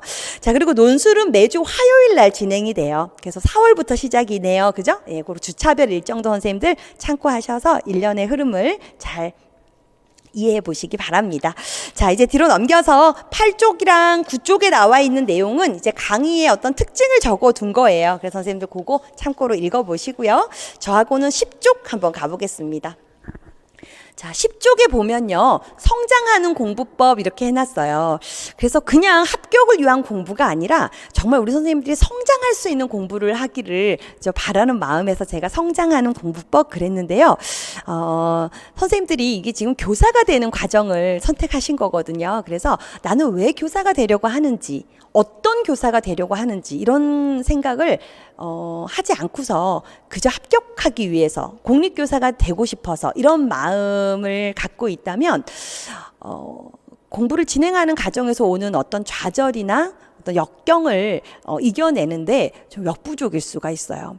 그런데 나는 어떤 사람이 되려고 하는가, 내가 왜 교사가 되고 싶은가 이런 것들에 대한 어떤 의미를 아주 깊이 있게 고민을 하시고 그런 목표, 난 이런 교사가 되기 위해 이 과정을 밟는 거야 라는 어떤 그 선생님들 자신만의 어떤 분명한 성장 목표가 세워진다면 진행하는 과정에서 오는 좌절, 어려움 이런 것들 이겨낼 수 있는 힘이 생기거든요. 그래서 우리가 변화하는 데 있어서 가장 먼저 고민해야 되는 건 어떻게 해야 되지가 아니라 누가 되려고 하는가, 어떤 사람이 되려고 하는가라고 해요. 그래서 선생님들께서도 나는 도대체 어떤 교사가 되려고 하는가에 대한 고민을 좀 많이 하면서 이 임용 시작을 하셨으면 하는 바람이 있습니다. 그럼 어떤 교사가 되려고 하는가? 당연히 그죠. 나와 만나는 아이들이 나로 인해서 나와 함께 생활하는 그 시간 동안 많은 의미 있는 성장을 할 수 있고 자신의 가능성을 찾을 수 있는 그죠? 그런 도움을 줄 수 있는 그런 선생님이 되고 싶은 거죠. 선생님들이 그런 고민을 꼭 해보시길 바라고, 그를 위해서는 사실 이 공립시험에 합격을 해야 해요. 그죠? 합격을 해야 되는데, 자, 이 합격을 하기 위한 가장 첫 번째 우리가 해야 될 일은 바로 계획을 세우는 겁니다. 계획. 그래서 계획 없이는 절대 성공할 수 없다라는 생각으로 선생님들 체계적인 계획을 세워야 하는데, 자, 이 공부 계획은 선생님들이 이끌어주는 나침반과 같은 역할을 하는 그런 또 것이 되죠. 그래서 연간 공부, 1년간의 공부 계획은 어떻게 해야 되는가? 우리 아까 전에 연간 교육과정 강의 일정을 보면서 나왔어요. 이미 1, 2월 달에, 3, 4월 달에, 5, 6월 달에 4월부터 논술 투입되면서 같이 병행해야 되는 일정, 그게 지금 다 쫙 정리가 됐거든요. 그럼 연간 공부 계획은 1년 동안의 강의 커리큘럼에 따라, 강의 스케줄에 따라 쫓아가면 된다. 자, 그럼 이제 나에게 남은 건 주간 공부 계획과 일일 공부 계획인 거죠. 이거 치밀하게 세워야 합니다. 그죠? 이거 아주 탄탄하게 세워서 우리 선생님들이 하루하루 시간을 의식하면서 내가 지금 무슨 시간에 무엇을 해야 되는지를 정확하게 이해하면서 이렇게 생활을 하셔야 하는데, 자, 지금 가시적으로 무엇을 해야 되는지가 드러나도록 수립해라 이렇게 해놨는데, 그 아래 마지막 줄에 보면 이동 시간, 휴식 시간까지 일과 계획에 포함하여 그 계획에 따라 생활해야 한다라고 적어놨죠. 그래서 우리가 어디 이제 뭐 지하철을 타고 혹은 뭐 어떤 자기 차를 이용해서 이동할 때가 있어요. 이동할 때도 임용 공부를 시작했다는 건 무엇인가 이루고자 하는 목표가 생겼다는 거거든요. 이 목표를 향해 달려가는 사람의 하루의 삶은 안정적인 그런 삶에 안주하고 살아가는 사람의 하루랑은 달라야 되는 거죠. 그러면 이 목표를 달성하기 위해서 내가 하루를 어떻게 보내야 되는가에 대한 고민은 자투리 시간까지를 어떻게 쓰는가의 어떤 그 방법과 연결되는 거예요. 그래서 이동 시간도 선생님들 잘 계획하셔서 이동 시간에 해야 할 일, 그리고 휴식 시간까지를 관리해라 그랬어요. 휴식 시간. 그래서 이 휴식 시간과 관련돼서 제가 선생님들께 말씀드리고 싶은 게 있는데, 잘 쉬어야 합니다. 우리가 보통 수험생들 이렇게 생각하면 수험생들은 공부 외엔 다른 건 하면 안 돼 이렇게 생각하거든요. 그런데 하루 종일 공부만 한다고 해서 공부의 효율성이 높을까에 대한 생각은 해보셔야 돼요. 그래서 얼마나 오랫동안 앉아 있는가에 집중하지 마시고 얼마나 강력한 힘을 바탕으로 고도의 어떤 집중력을 바탕으로 집중했는가에 집중하셔야 돼요. 그래서 오랫동안, 얼마나 오랫동안의 생각이 머물러 있는 사람과 그 시간보다는 집중하는 것에 대해서 더 집중하는 것을 더 중시하는 사람과의 그 성과는 매우 다르다라고 볼 수가 있어요. 그래서 우리 선생님들 얼마나 집중해서 내가 공부할 수 있는가에 더 힘을 쏟으셔야 하고, 그러기 위해서는 아주 질 높은 휴식 시간을 가져야 된다는 거죠. 그래서 휴식 시간도 적절하게 계획서 안에 선생님 하루 일과 계획표 안에 포함시키셔야 되는데, 그럼 이 질 높은 휴식이라는 건 무엇인가? 산책을 한다거나 절대 이런 어떤 스마트폰이라든지 TV를 본다거나 이런 시간으로 보내서는 안 되고요. 그럼 오히려 공부의 흐름을 깨트려 버리는 거죠. 산책을 한다거나 좋은 책을 가까이 하라는 거예요. 좋은 책. 그래서 선생님들 임용 공부를 하는 과정에서 인생을 바르게 사는 법이라든지 요즘 너무나 많은 책들이 나오는데 어떤 그 공부 방법에 대한 책들이라든지 이런 것도 가까이 하셔야 돼요. 그래서 저도 이제 우리 선생님들과 임용 공부를 하면서 이제 공부법에 대한 책들을 많이 사서 보거든요. 좋은 책들이 너무 많습니다. 뭐 특별히 그 책을 제가 뭐 추천하거나 이런 거 하는데 갑자기 지금 생각이 드는 게 이제 완벽한 공부법 책 너무 좋죠. 그거는 이제 공부에 대한 방법이기도 하지만 모든 이제 공부 지침서들이 인생을 어떻게 살아야 되는지를 또 설명해 주는 책들이기도 해요. 그래서 선생님들께서도 이런 좋은 책을 꼭 선택하셔서 가까이 두시면서 휴식 시간마다 한 챕터씩 읽어 나가는 거예요. 그럼 다음 시간에 또 집중해야 될 힘이 생깁니다. 그렇게 하면. 그래서 꼭 이 휴식 시간에는 선생님들 어떤 좋은 책을 읽으면서 공부법이라든지 인생 사는 방법이라든지 이런 것들을 조금 이렇게 생각해 볼 수 있는 그런 시간으로 이렇게 만들어 갔으면 좋겠고요. 그래서 일정 시간 공부에 몰두했다면 휴식함으로써 어떤 지금 내가 공부한 내용을 좀 숙성시킬 수 있는 그런 시간을 가져야 한다는 거, 그것도 체크를 하시고요. 그리고 선생님들 그 각자 자신의 삶을 사는 데 있어서 어떤 도움이 되는 명언 같은 거 하나씩 있으세요? 그거 없다는 거는 인생의 어떤 그런 그 어려움이 왔을 때 내가 어떻게 이겨내야 되는지에 대한 어떤 좀 고민을 많이 하지 않은 걸 수 있어요. 그래서 선생님들 여러 좋은 말들 중에 유독 내 가슴에 와닿는 말들이 있거든요. 그런 말들을 잘 적어 놓으시고 항상 책상 머리 위에 붙여 놓으시고 힘든 일이 있을 때마다 그런 목표를 다시 또 다지기 위해서 그런 글들을 좀 많이 참고하는 게 도움이 됩니다. 그래서 명언을 꼭 같이 보셨으면 좋겠고요. 그 상황마다 좀 다른 것 같아요. 저도 뭐 20대 때, 30대 때, 뭐 이렇게 뭐 40대 지금도 그렇고 이렇게 인생 명언을 이렇게 하나씩 가슴에 새겨두는데, 지금은 뭐 여러 가지 좋은 말들이 많죠. 그래서 제 그 책상 옆에 한 켠에는 포스잇이 가득 붙어 있는데 생각날 때마다 끄적이고 좋은 글을 볼 때마다 적어 놓은 것들이 많이 모여 있는데, 내가 선택한 고통이 나를 만든다? 이런 글도 저는 계속 머릿속에 이제 남아있게 되더라고요. 그래서 지금 너무 고통스럽고 힘들어도 어떤 그 고난을 넘어서야 내가 원하는 나의 모습을 또 이룰 수 있다라는 생각으로 내가 선택한 고통이 곧 나를 만들 수 있다라는 생각으로 이렇게 하루하루를 살아나가는 거죠. 근데 현장에 있을 때는 또 다른 명언이 내 가슴에 와 있었어요. 뭐냐면 묵빈대처라는 말이 있어요. 침묵으로 조용히 함으로써 아무런 말을 하지 않음으로써 어떤 적을 물리친다 이런 이제 이야기인데요. 현장은 생각보다 많은 어떤 갈등과 뭐라고 해야 되나요? 음해라고 해야 되나요? 내가 생각지 않은 일들이 조작이 된다고 해야 되나요? 그런 일들이 좀 생기기도 하죠. 근데 그럴 때때마다 대응하고 때때마다 감정이 요동치고 그러니까 너무 교사로서의 삶을 살기가 힘들 때가 있어요. 그래서 그래, 침묵으로 대응하자. 나중에 다시 나의 어떤 본질을 찾게 되더라고요. 주변 사람들도 나의 가치를 다시 알게 되더라고요. 그래서 번번이 대응하기보다는 침묵으로 일관하는 것이 좋을 때가 있구나라는 걸 또 느끼면서 제 현장에서는 또 그것을 또 머릿속에 새기면서 또 근무도 하기도 했고, 또 한 가지는 현장에서는 교사의 힘은 아이들에게서 나온다. 이건 제가 매일 생각했던 것들이거든요. 그래서 오로지 아이들을 위해 존재하는 게 교사 아니겠냐라는 생각에 아이들과 행복하게 지내는 거, 아이들과 함께 소통하는 거 이런 것들 힘쏟기 위해서 매일 머릿속에서 되뇌었던 말이 바로 교사의 힘은 아이들에게서 나온다 이거였거든요. 자, 어찌됐건 우리 선생님들도 이 힘든 임용 과정을 이제 잘 극복하기 위해서 나름대로의 명언을 가지고 계셔야 합니다. 그래서 좋은 글귀가 있으면 꼭 적어두시고 어려운 일이 있을 때마다 이것을 들춰보시면서 선생님들 삶을 지탱할 수 있도록 노력해 나가야 되죠. 자, 그래서 지금 제가 체계적인 계획 수립과 함께 이 휴식 시간 얘기를 하다가 여기까지 왔는데요. 이동 시간, 휴식 시간까지를 꼼꼼하게 일정표에 담아야 한다라는 생각을 하셔야 하고요.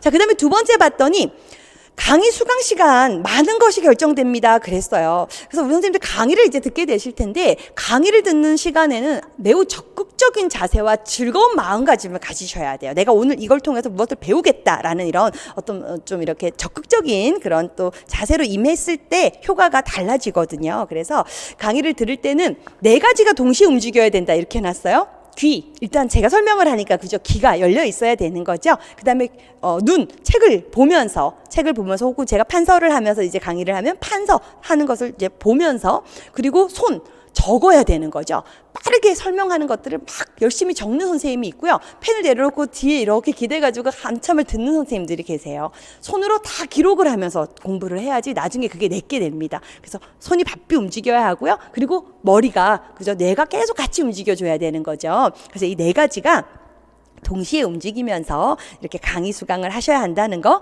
그리고 이제 강의 중간중간 쉬는 시간이 있어요. 쉬는 시간 정말 금같이 사용하셔야 합니다. 그래서 쉬는 시간에 옆에 분들하고 이야기를 나눈다거나 혹은 뭐 물론 화장실 가고 이럴 수는 있지만 쉬는 시간에 이렇게 좀 이렇게 풀어놓고 이렇게 있는 것보다는 방금 갓 내 머릿속에 들어온 것들을 빠르게 다시 한번 정리하려고 하는 그런 좀 욕심을 내셔야 하는 그런 시간이 바로 쉬는 시간입니다. 그래서 이것도 100% 잘 활용하기 위한 노력을 해야 하고요.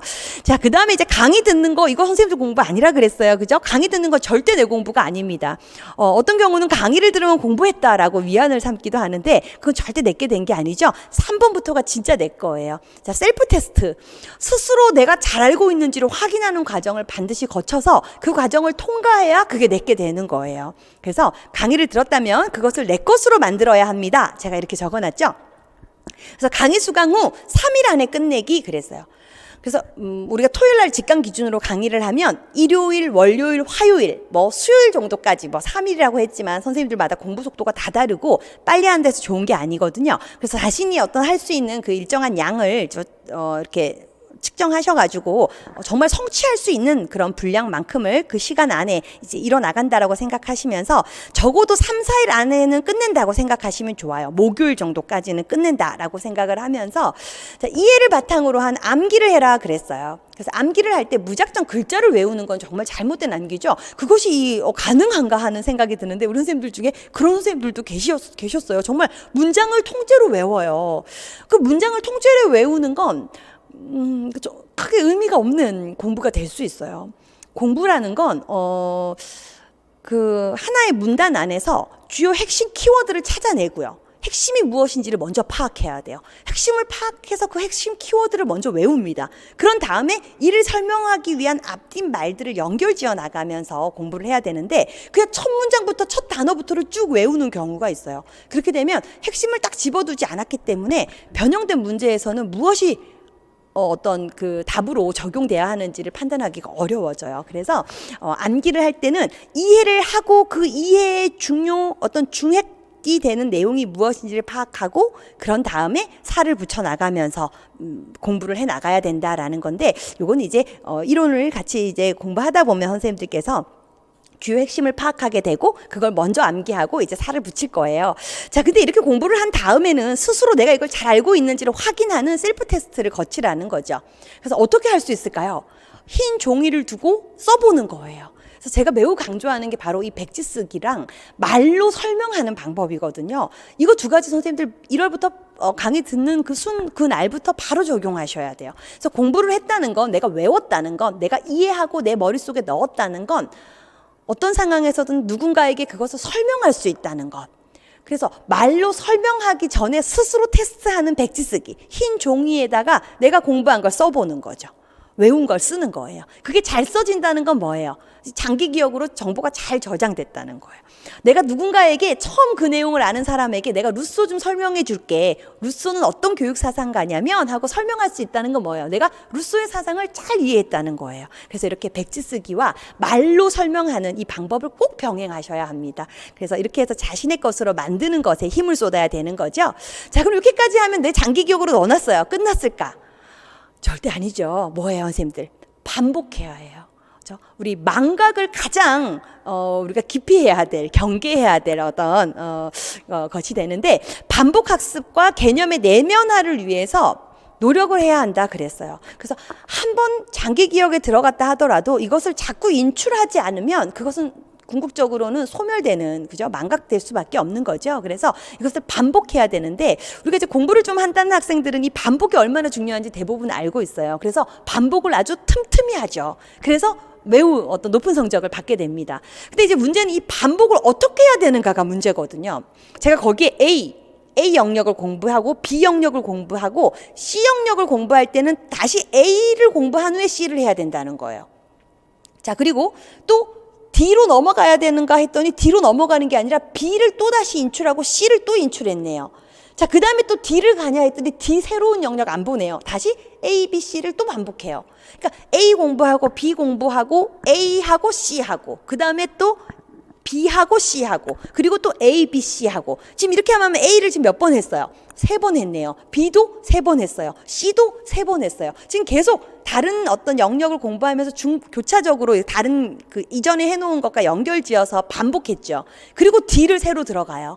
D 새로운 것도 학습했어요. 그런 다음에 E로 들어가냐 아니고 다시 B, D 그리고 또 A, C 그리고 또 D, AC 이런 식으로 계속 반복되겠죠. 그럼 선생님들이 이렇게 잘게 잘라서 반복시키는 걸 많이 해야 되는데 자, 이 반복하는 방법 이게 중요한 거죠. 어떻게 해야 되는가? 강의를 한번 더 들을까요? 우리 선생님들 강의를 반복해서 듣는 경우들이 있어요. 근데 초기 이해가 안 됐을 때는 반복해서 듣는 게 도움이 될 수 있어요. 근데 난 이미 이해했고 내 것으로 암기해야 되는 상황에서 암기하는 게 힘들어. 그럼 한 2번, 3번 더 들어보지 뭐. 절대 효과적인 방법이 아닙니다. 좋아, 그럼 강의 듣는 방법 좋은 방법 아니라고 하니까 반복해서 듣는 거 좋은 거 아니라고 하니까 그러면 책을 한번 여러 번 읽어보지 뭐. 자, 그래서 강의 듣는 것과 반복해서 책을 읽는 것이 얼마나 효율성이 떨어지는 공부인지에 대해서 선생님들이 느끼셔야 돼요. 책 여러 번 읽으래요. 여러 번 읽으면 언젠간 그것이 내게 된다는 거죠.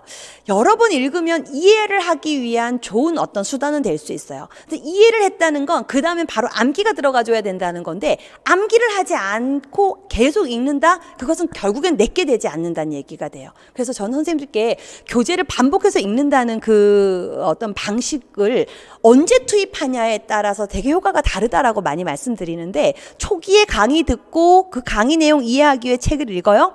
이해했다면 바로 암기해야 하고 암기한 걸 계속 백지 쓰기라든지 말로 설명하기. 자, 이땐 책 안 보고 하는 거예요. 책 안 보고 덮어놓고 내가 공부한 걸 말로 설명을 해요.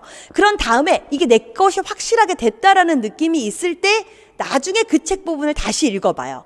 그러면 어떻게 돼요? 내가 이미 외운 게 있고 체계가 세워져 있고 내 머릿속에 책글을 읽으면서 그렇지 하고 이해가 돼요. 자, 그럼 이 처음에 공부할 때 읽었던 이 책 말고 이 같은 내용을 다른 방식으로 풀어놓은 어떤 자료, 뭐 다른 전공서라든지 혹은 어떤 뭐 인터넷에 있는 뭐 지식백과 같은 어떤 이런 사전에 담겨 있는 글들을 쭉 읽으면서 조금은 다르게 쓰여 있지만 주요 핵심은 같단 말이에요. 이렇게 해서 또 다른 책을 읽으면서 이것이 내 걸로 내면화되는 과정을 거치는 것이 가장 어떤 안정적이고도 효율성 높은 공부 방법이라는 거. 그걸 꼭 명심하시고, 우리 선생님들 강의 반복해서 듣는 거, 이 강의 반복해서 듣는 것 자체가 나쁘냐? 초기에 이해가 안 될 때는 좋아요. 초기에 이해가 안 됐을 땐 좋지만 내 걸로 암기해야 되는데 암기가 너무 괴로워. 암기가 너무 힘들어서 나 할 자신이 없어. 그래서 사실 되게 암기를 수준 낮은 공부 방법으로 치부하는 경우들이 많거든요. 절대 그렇지 않아요. 무엇인가 시험을 통과하기 위해서는 변호사 시험이든 무슨 시험이든 다 암기를 해야지만 내 것이 되고 실제 시험장에 가서 써낼 수가 있어요. 그래서 암기 없이는 어떤 고득점은 기대할 수 없는 거죠. 그래서 암기를 해야 되는데 암기를 하기 위해서 반복적으로 강의를 듣는다거나 혹은 책을 계속 반복해서 읽는다거나 이런 공부 방법은 효과적이지 못하다. 그러면 어떻게 해야 되냐? 암기하고 암기한 걸 고통스러워도 꺼내야 돼요. 백지에 써보고 말로 설명해야 돼요. 말이 안 나와요. 백지에 아무것도 못 쓰겠어요. 다시 공부하러 가야 돼요. 그럼 공부가 아직 다 안 됐다는 거거든요. 다시 공부하러 가서 다시 끄적거리면서 외우고 그 외운 것을 또 인출하고 이런 과정을 반복해야 되는 거죠. 그래서 제가 그 밑에 보면 인출 점검표를 활용한 공부 진행 및 점검 이렇게 해놨는데 이렇게 상반기 1월에서 6월 동안 이론이 진행되면서 때때마다 이런 인출 점검표가 나갈 예정이에요. 그래서 거기 지금 샘플로 들어간 것만 봐도 이제 소형력이 지금 나눠져 있고 옆에 보니까 1, 2, 3, 4, 5, 6, 7, 8, 90 해서 총 10번 인출하는 그 기록칸이 있네요. 그죠? 그래서 각각의 이 소형력에 대해서 내가 인출을 했으면 체크를 하라는 거죠. 그럼 이 전체적으로 쫙 봤을 때 내가 어떤 영역을 몇 번 인출했는지가 조금 확인이 되겠네요. 그죠? 이런 어떤 인출 점검표도 활용해서 우리가 이제 공부를 해 나가게 될 거니까 선생님들 참고하시면 좋고요. 지금 결국엔 여기에서 나와 있는 4가지 핵심적인 내용은 첫 번째 계획을 세워라. 그죠? 계획 아주 치밀하게 세워야 되네요. 두 번째, 강의 시간에 100% 집중하는 그런 마음가짐으로 임해라. 그리고 세 번째, 강의는 내가 공부한 거 아니다. 강의를 들은 이후에 스스로 자신이 암기하고 암기한 것을 확인하는 셀프 테스트를 거쳐라. 그죠? 그런 다음에 뭐 해라? 반복해라. 반복하는 방법, 계속되는 셀프 테스트 과정이 이어져야 된다는 거예요. 그죠? 교차 학습을 통한 그죠? 반복 효과를 누려야 된다는 거죠. 좋아요. 자, 그럼 이제 뒤로 넘겨서 지금 계획표가 나와 있죠. 제가 아까 우리 어떤 체계적인 계획을 세워야 한다라는 부분에서 연간 계획은 강의 일정에 따르면 됐었어요. 그럼 이제 주간 계획을 세워야 되는 거죠. 우리가 매주 한 번씩 강의가 있단 말이에요. 그래서 직강 기준으로 지금 나와 있는 계획표를 보면요. 일단 우리 선생님들께서 일과 계획을 세울 때는 하루 어떤 그 주간 교육 계획이든 일일 교육 공부 계획이든 이 공부 계획을 세울 때는 하루 시간을 이렇게 구조화해서 나눠놔야 돼요. 그래서 우리 이 표를 보면 아침에 8시부터 9시까지 1시간 지금 잡혀 있죠. 1시간. 자, 그 다음에 오전에서 9시부터 12시까지 총 3시간이라는 시간이 확보가 돼요. 자, 그리고 점심시간은 이제 빼놓고요. 자, 1시부터 또 18시까지, 6시까지 5시간의 공부 시간이 확보가 되는 거죠. 그리고 이제 저녁 시간은 또 1시간 반 정도네요. 빼놓고요. 자, 7시 반부터 다시 또 시작해서 9시 반까지 2시간이라는 공부 시간이 또 들어가 있네요. 그죠? 자, 이렇게 이건 이제 기본 어떤 예시고요. 우리 선생님께서 일을 병행하거나 혹은 가정, 육아를 병행하거나 등등의 사정이 있을 수 있어요. 그런 경우는 그 시간을 빼놓고 내가 공부에 쓸 수 있는 시간이 얼마큼인지를 파악을 해야 되는 거죠. 그래서 이렇게 시간대별로 공부 시간을 확보해 주는 거, 그것이 일단 먼저라는 거예요. 자, 이렇게 해서 하루 일과를 내가 공부할 수 있는 시간만큼을 확보하면서, 자, 우리가 지금 토요일이 강의이기 때문에 시작이 토요일이네요. 토요일 날 강의 수강을 합니다. 그죠? 강의 수강을 하는데 이제 아침부터 시작을 해서 오후 한 6시 정도까지 이제 강의가 진행이 되겠죠? 자, 그럼 이제 토요일 날 하루 종일 한 영역에 대한 공부를 하게 돼요. 물론 쉬는 시간 잘 활용하자고 아까 이야기했고요. 그죠? 자, 그리고 이제 저녁을 먹고 나서 이제 선생님들 집으로 돌아가셔서 이제 야간 시간에 오늘 강의 듣고 왔으니까 공부를 많이 했어 하고 쉬면 안 되는 거죠. 뭐 해야 돼요? 그죠? 암기가 시작돼야 돼요. 이해한 것을 다시 정리해서 암기가 시작돼야 되는데 거기에 보니까 개요도 작성 및 소형력 1 암기 이렇게 해놨네요. 지금 소형력이라는 말이 들어가면서 소형력 1 암기가 있고 그 다음에 일요일에 봤더니 오전에 휴식하고 소형력 2 암기가 있죠. 그 다음에 저녁 먹고 또 뭐 있어요? 소형력 3 암기가 있어요. 그리고 월요일이 됐는데 오전 시간 제쳐두고 오후에 봤더니 소형력 4 암기가 있죠. 그리고 월요일 야간 시간에 소형력 5 암기가 있어요. 지금 여기까지 봤더니 토요일 날 배운 우리가 토요일 날 같이 공부한 이 강의 내용을 총 5개로 나눠놨네요. 소형력 1, 소형력 2, 소형력 3, 4, 5 이렇게 나눠놓은 거죠. 그렇게 해서 소형력을 지금 시간대별로 배치를 했어요. 그래서 모든 공부는요. 일단 쪼개기부터 시작이에요. 쪼개기. 내가 해야 될 부분을 일단 작은 단위로 나눠 놓으셔야 돼요. 그런 다음에 그 작은 단위 하나하나씩을 이제 시작하는 거죠. 자, 그 밑에 지금 제가 유아교육과 발달, 우리 발달 심리에 대한 이제 내용을 이렇게 목차를 지금 담아놨거든요. 우리 선생님들 그거 예시 목차인데 한번 보면 요걸 만약에 우리가 요건 2주에 다루는 내용이긴 하지만 얘가 만약에 일주일에 우리가 공부한 내용이라면 얘를 지금 소형력 5개로 한번 나눠보려고 해요. 자, 지금 이게 우리 선생님들 아직 공부 시작 전이라서 분량을 잘 모르지만 제가 이제 설명을 드려볼게요. 지금 거기 밑에 섹션 1, 섹션 2 되어 있는 부분 있죠. 얘를 소형력 1로 묶어보세요. 왜냐면 이게 이 타이틀명은 좀 많아도 이 내용은 많지 않거든요. 자, 얘가 소형력 1이에요. 자, 그 다음에 오른쪽으로 가서 발달 이론 부분에서 게젤의 성숙 이론부터 행동주의 0, 1, 2, 3 요거 3개를 소형력 2로 묶어보세요. 그죠? 자, 그 다음에 피아제의 인지 발달은 양이 너무 많아요. 그래서 얘가 소형력 3 요거 하나 자체를 소형력 3. 자, 그 다음에 비고츠키 05 비고츠키부터 시작해서 가드너 다중짓는 이론 5, 6, 7 요거 3개를 4로 소형력 4로 묶는 거죠. 그리고 동물행동학부터 시작해서 정보처리 8, 9, 10 이 부분을 소형력 5로 묶어보세요. 자, 이렇게 해서 우리가 공부한 부분을 일단 소형력 5가지로 나눠놨어요. 자, 그러면 이 위에 주간 공부 계획표가 설명이 되네요. 강의 끝나자마자 야간 시간에 조금 피곤하겠지만 스트레칭 하시고 다시 좀 정신을 맑게 해서 책상에 앉습니다. 앉아서 소형력 1을 공부하는 거죠. 자, 소형력 1 범위 나왔어요. 그래서 이 부분을 공부하고 자는 거예요. 자, 그 다음날 일요일인데 일요일 오전은 조금 휴식 시간 넣었는데요. 휴식 시간 취하고 그 다음에 오후 시간에 소형력 2 들어갑니다. 그죠? 소형력 2. 자, 그 다음에 야간 시간에 소형력 3 또 들어가는 거죠. 자, 이런 식으로 소형력을 선생님들 적절한 공부할 수 있는 시간 안에 배치를 해보는 거예요.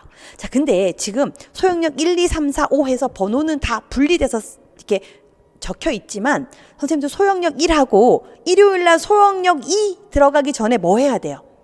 소형력 1 인출해야 돼요. 그렇죠? 소형력 1 어젯밤에 해놓고 잔 거 내 머릿속에 잘 기억되어 있는지 테스트해야 되죠. 자, 소형력 3 들어가요. 야간에 저녁 먹고 와서 소형력 3 하기 전에 뭐 해야 돼요? 소형력 2가 잘 살아있는지 확인해야 되죠. 그렇죠. 자, 그 다음 월요일날 소형력 4 들어가는데 이 4 들어갈 일이 아니죠. 바로 뭐 해야 돼요? 소형력 1은 잘 살아있나? 2는 어떻게 되어 있나? 3은 어떻게 되어 있나? 확인하고 4 들어가야 돼요.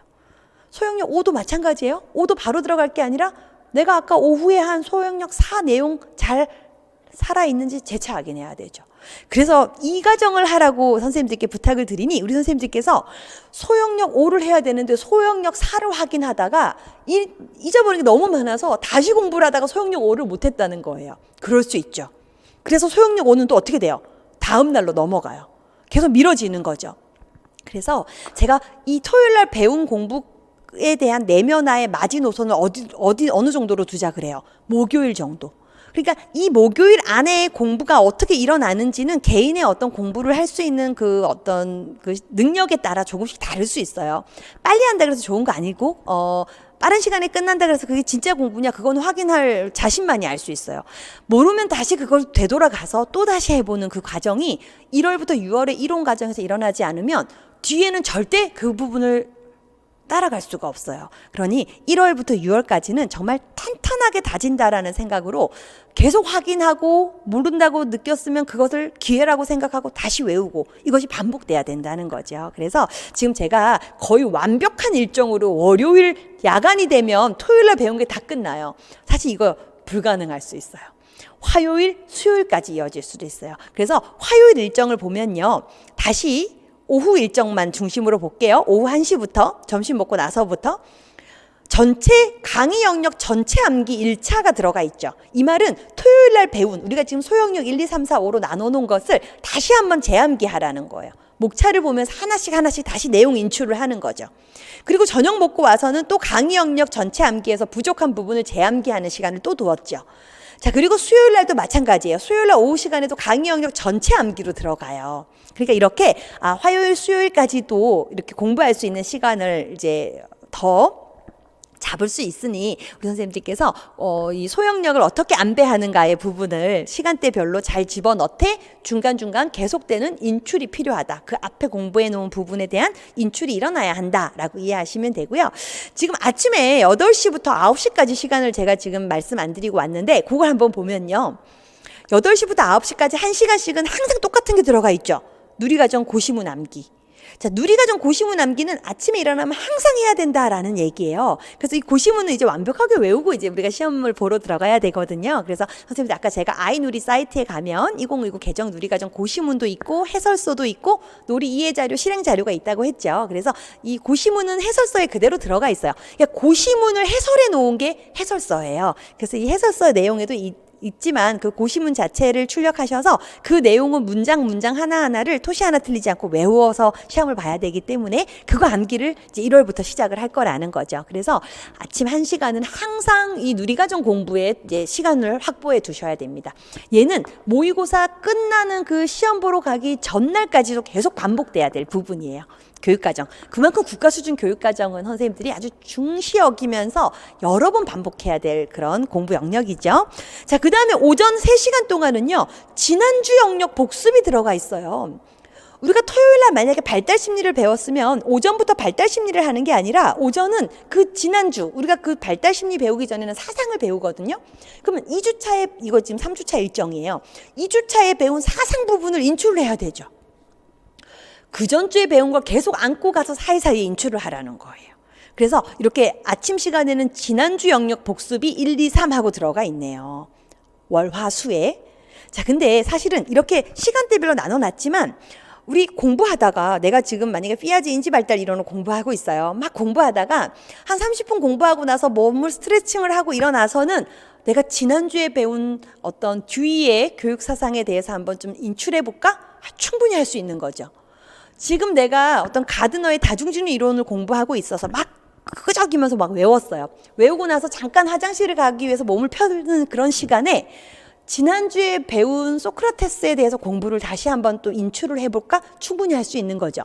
공부를 하는 그 과정 중간중간에도 계속되는 앞에 공부해 둔 거에 대한 인출은 일어나야 돼요. 그걸 잘하는 사람이 공부를 잘하는 사람이에요. 그래서 한 영역에 쭉 파묻혀도 있어야 되지만 그 과정에서 중간중간 다른 것들 이미 공부해 놓은 걸 가져와서 머리를 방해하는 거죠. 공부하다 말고 다른 영역을 집어넣어요. 그리고 이것을 다져놓고 또다시 기존에 했던 공부를 파고드는 이런 과정들을 선생님들이 계속 반복해서 이렇게 거치는 것이 곧 공부다라고 이해하시면 됩니다.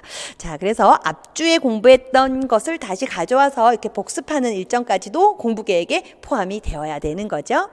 자, 그러고 나니까 목요일이 됐는데요. 우리 목요일을 봤더니 기출문제 시험 보는 게 있네요. 그죠? 우리 이론반은 영역별로 공부하고 그와 관련된 기출문제를 선생님들이 풀어갖고 오시면 같이 해설을 하는 강의가 병행이 되죠. 그래서 목요일 날 아침에 9시부터 우리 선생님들 기출문제 시험을 한번 보시고요. 이거 정말 실전이라 생각하고 시험 보셔야 돼요. 그래서 이렇게 러프한 자세로 앉으셔가지고 그냥 이렇게 끄적끄적 하지 마시고 정말 시험이라는 생각으로 긴장하고 이렇게 문제 하나하나를 꼼꼼히 읽고 이제 채점을 직접 내가 자가 채점을 해본다라는 그런 생각으로 접해야 되죠. 그래서 기출 문제를 풀어서 공부가 어느 정도 되었는지 또 시험에 출제 어떤 그런 스타일이 어떤지 이런 것들을 좀 파악해 봐야 되는 거죠. 자, 그렇게 시험 문제를 풀고 오시면 저랑 같이 해설을 하면서 해설 강의를 들으면서 무슨 내용이 중요한지 그리고 왜 이 문제의 답이 이것이 돼야 되는지 이런 것들을 또 알아보는 시간을 목요일 오전에 갖는 거죠. 자, 그리고 이제 점심을 먹고 나면 개정 누리과정 해설을 이제 하게 됩니다. 이제 2시부터 이 해설 강의가 이제 목요일 2시부터 시작이 될 예정이거든요. 그래서 1, 2, 3, 4주차까지만 있어요. 이 개정 누리과정 강의는. 그래서 1, 2, 3, 4주차까지 진행될 예정인데 이때 이제 강의가 끝나고 나면 선생님들이 고시문만 암기하면 되는 것이 아니라 그 고시문에 대한 해설 내용도 중요한 것들 외울 게 좀 많거든요. 그래서 그런 내용을 제가 이제 설명해 드리면 그것을 이제 외우는 걸로 해서 목요일은 그거 공부하는 시간으로 제가 계획표에 넣어놨어요. 자, 이렇게 해서 해설서 부분 공부하고 나면요. 이제는 아침에 우리 1시간 동안 고시문 외웠었죠. 선생님들. 8시부터 9시까지. 이때 고시문 빨리 외우고 해설 부분의 어떤 일정 부분을 또 공부하는 것을 병행해서 이 개정 누리과정은 국가수준 교육과정은 아까도 말씀드린 것처럼 시험 보기 전날까지 항상 1시간 혹은 1시간 반 정도의 일정 시간을 투자해서 내면화하는 그런 어떤 공부가 되어야 합니다. 그래서 개정 누리과정 해설서 강의 플러스 암기해 놓은 이 목요일 오후 시간은 1, 2, 3, 4주차까지만 진행된다는 거 이해해 두시면 되고요. 자, 그리고 이제 목요일 야간에는요. 공부를 토요일 날 배운 공부를 하긴 하는데 특이하게 뭐가 들어가요? 기출문제랑 이론이 연결돼야 되는 거죠. 왜 우리 이미 오전에 기출문제 풀었잖아요. 그렇죠? 그러니까 이 기출문제를 이제는 이론과 연결지어서 선생님들께서 삐아제에 대해서 공부를 했다면 이제 이 삐아제에서 어떤 부분에서 기출이 됐었는지가 같이 떠올라야 돼요.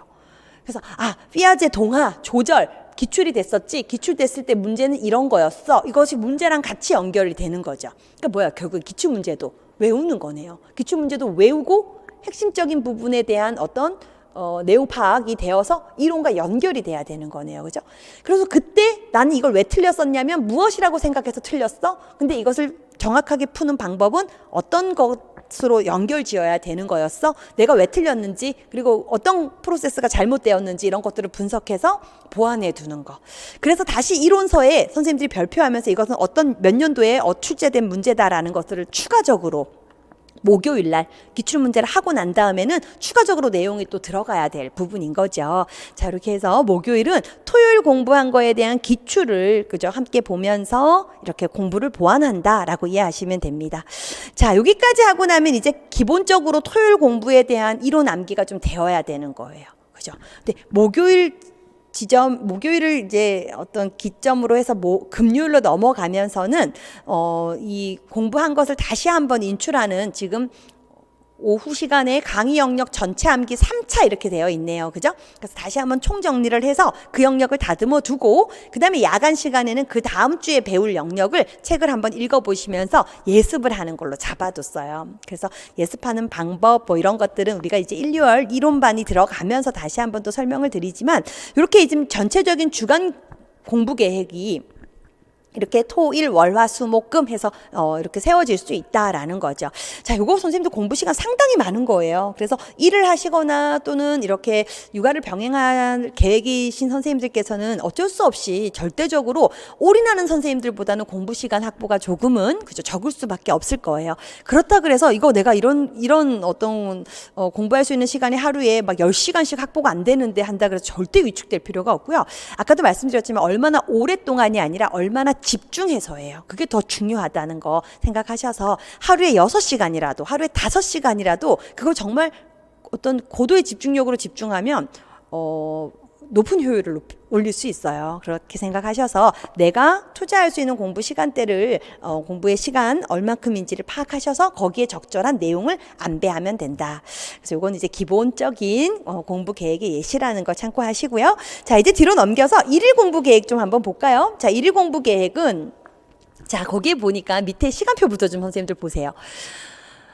새벽 6시 반에 일어나서 그죠? 아침에 조금 일찍 기상하셔야 돼요. 6시 반도 사실은 빠른 시간은 아니고요. 우리가 이제 물론 이제 아침형이냐 늦게까지 또 잠을 안 자고 아침에 조금 더 잠을 자고 이런 어떤 공부의 어떤 생활의 흐름이 다 다르겠지만 우리가 이제 임용 공부를 하려면 아침에 이제 시험 보러 가야 되는 시간이 있죠. 우리 1차 시험 보는 그 시간에 맞춰서 어떤 생체 리듬도 그렇고 생활 리듬을 좀 바꿔 놓으셔야 돼요. 그래서 아침에 6시 30분 기상으로 제가 잡아놨네요. 그래서 이거 융통성 있게 조정하시고 7시 30분까지 일어나고 스트레칭도 하고 식사도 하고 이렇게 되어 있어요. 그리고 7시 반부터 8시까지 공부 장소로 만약에 이동을 한다거나 혹은 내가 책상에서 내 방에서 공부를 한다고 하거나 이랬을 때 그 자리 정도는 하거나 이렇게 이동하는 시간을 30분 정도 잡고요. 그래서 이제 요 이동할 때도 그 전날 공부한 거 혹은 그 전주에 공부한 거 이거 인출해야 되는 시간이죠. 이제 이동하는 시간 절대로 그냥 아무 생각 없이 간다거나 그러지 않아야 되는 거죠. 그래서 뒤 사상을 인출하겠다 이런 것까지 구체적으로 적는 거예요. 자, 그리고 이제 8시부터 9시까지 우리 1시간은 항상 개정 누리과정 고시문이랑 해설서 암기 들어가자 그랬죠. 자, 그리고 이제 9시부터 12시까지는 이제 공부 시간입니다. 첫 번째 공부 시간 확보된 거죠. 3시간. 자, 이때 무슨 공부를 할지 매우 구체적으로 적어 두셔야 돼요. 어떤 영역에 어떤 내용을 공부할지. 그리고 점심 먹고 와서는 또 1시부터 6시까지 5시간 공부할 수 있는 두 번째 공부 시간이에요. 자, 이거 5시간 동안은 또 무슨 공부를 할지를 구체적으로 적어 둬야 되는 거죠. 자, 그리고 이제 저녁 먹고 그리고 7시 반부터 9시 반까지는 세 번째 공부 시간이 돼서 2시간 정도 확보됐었거든요. 자, 이때도 또 어떤 공부를 할지 구체적으로 적어 놓고 항상 공부를 할 때는 개요도부터 짭니다. 선생님들 공부할 체계를 잡으라는 거죠. 그리고 내용 부분 암기하고 그거 암기 다 했다면 책 덮고 흰 종이에 써보는 거 그리고 나 혼자 말로 설명하는 거 이거 병행하면서 체크해 나가야 되는 거죠. 자, 그리고 이제 밤에 다시 집으로 이동한다거나 뭐 방 정리를 한다거나 한 그 과정에서 또 인출해야 될 내용도 적혀 있네요. 그리고 이제 집으로 돌아와서 다음날 계획 수립 그랬어요. 무조건 그 다음날 어떻게 일과를 보낼지에 대한 계획을 세우고 잠을 자야 돼요. 그래서 아침에 눈을 딱 뜨자마자부터 그 일과 시간표에 따라서 이제 하루 생활을 하는 거죠. 근데 이건 직장을 병행하거나 혹은 육아를 병행하거나 다 똑같습니다. 예를 들어 몇 시부터 몇 시까지 아이를 어린이집에 데려다 주고 몇 시부터 몇 시까지는 집 청소를 해야 되고 몇 시부터 몇 시까지는 공부 어떤 부분을 할 수 있고 몇 시부터 몇 시는 또다시 아이를 픽업하러 가야 되고 이런 일정 모든 것이 다 탄탄하게 수립된 상태에서 선생님들이 움직이는 것이 효율적인 어떤 공부를 할 수 있는 방법이 된다는 거죠. 자, 그래서 제가 그 위에 우리가 중간에 시간표부터 보았는데 그 위에 다시 올라가서 첫 번째 나와 있는 내용을 보면 하루를 구조화해라. 자, 시간을 의식하라는 거예요. 선생님들 시간 의식하고 살아야 돼요. 이제는 그냥 시간이 흘러가는구나 하면 안 되고 지금 3시야? 그럼 3시부터 내가 해야 할 일 무엇이지? 이런 것들 잘 생각하셔서 시간을 의식해서 움직여야 되죠. 자, 그 다음에 두 번째 정해진 일정한 시간 동안 내가 어느 정도의 분량의 공부를 할 수 있는지를 정확히 알아야 돼요. 자, 2번요. 우리 선생님들 생각보다 자신이 이 시간 동안 암기할 수 있는 분량이 얼만큼인지를 정확히 모르는 경우가 아주 많아요. 나는 한 5쪽 정도는 공부할 수 있을 줄 알았는데 실제로 해보니까 한쪽 반 하는 동안 이렇게나 오랜 시간이 걸렸어요. 이러는 경우가 참 많아요. 아직 자신을 정확하게 모른다는 거죠. 그러니까 그거 메타인지거든요. 내가 어떻게 할 수 있는지 나의 어떤 실행력이라든지 나의 성취할 수 있는데 걸리는 시간 이런 것들을 정확하게 아직 모른다는 거예요. 근데 그것을 감을 잡는 게 2월 초기 공부에 일어나야 되는 거죠. 그래서 정확하게 자신을 파악하라는 거예요. 자기 자신을 정확하게 파악해라. 그래서 빨리 많이 한다 해서 절대 좋은 게 아니에요. 나는 느리면은 되게 조금 문제가 있는 거 아닌가? 절대 그렇지 않습니다. 느려도 그것을 얼마나 내 걸로 잘 만드냐가 중요한 거기 때문에 선생님들 빠르게 하는 공부에 너무 이렇게 현혹되지 마세요. 천천히 가도 내면화가 중요합니다. 핵심이 무엇인지 알고 가는 게 중요한 거죠. 그래서 선생님들께서 내가 몇 시간 동안 얼마만큼의 양을 소화할 수 있는지를 정확히 알아야 실천 가능한 계획이 세워집니다. 자, 그리고 정해진 시간 안에 성취해야 할 내용을 구체적으로 적으라는 거예요. 그래서 그냥 사상, 발달 이렇게 적어 놓으면 안 되고요. 발달 안에서 프로이드 다음에 에릭슨에서 어디까지 이런 구체적인 어떤 계획이 나와야지만 더 강력한 실천력이 이렇게 발동하게 되거든요. 그래서 구체적으로 내용을 적어라. 자, 그 다음에 공부를 할 때는요, 반드시 끄적이면서 하셔야 돼요, 선생님들.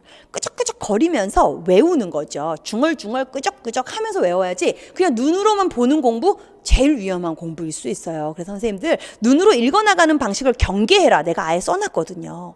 그래서 계속 읽기만 하는 공부를 한다면 그거 공부 방법 점검하셔야 돼요. 시간이 그냥 흘러가는 거예요. 그거 내가 안전이 있었지만 내 거 되는 게 없는 거예요. 그래서 끄적이면서 좀 적극적인 자세로 내 걸로 받아들이려고 하는 노력이 필요합니다.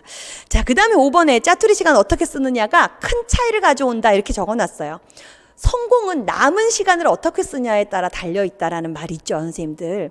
여가 시간을 어떻게 쓰는가에 따라서 성공한 사람과 성공하지 못한 사람의 삶이 달라진다라는 거예요. 그래서 우리가 이제 뭐 이동 시간, 쉬는 시간, 밤에 잠자기 전의 시간, 제가 1, 2월 공부하면서는 머리 감으면서는 뭘 인출했냐고 막 물어보기도 하는데, 머리 감는 시간, 뭐 드라이어로 말리는 시간, 이런 것까지를 치밀하게 선생님들이 계획하셔서. 근데 그거 너무 숨 막히고 답답해요? 아니에요. 하다 보면 즐거워요. 아, 이거구나. 재미있게 내가 이렇게 하루를 성취감을 누적시켜 나가는 거기 때문에 하시다 보면 선생님들 즐겁고 재미있어요. 그래서 기왕하는 공부 고통스럽게 하지 마시고 기꺼이 신나고 즐겁게 하루를 아주 유쾌하면서도 충실하게 산다, 이런 생각을 하면 좋죠. 그래서 이 자투리 시간을 잘 사용해야 한다는 거. 자, 그리고 계획표를 살펴라. 자, 내가 하루 일과 계획을 세워놨거든요. 아까 시간대별로.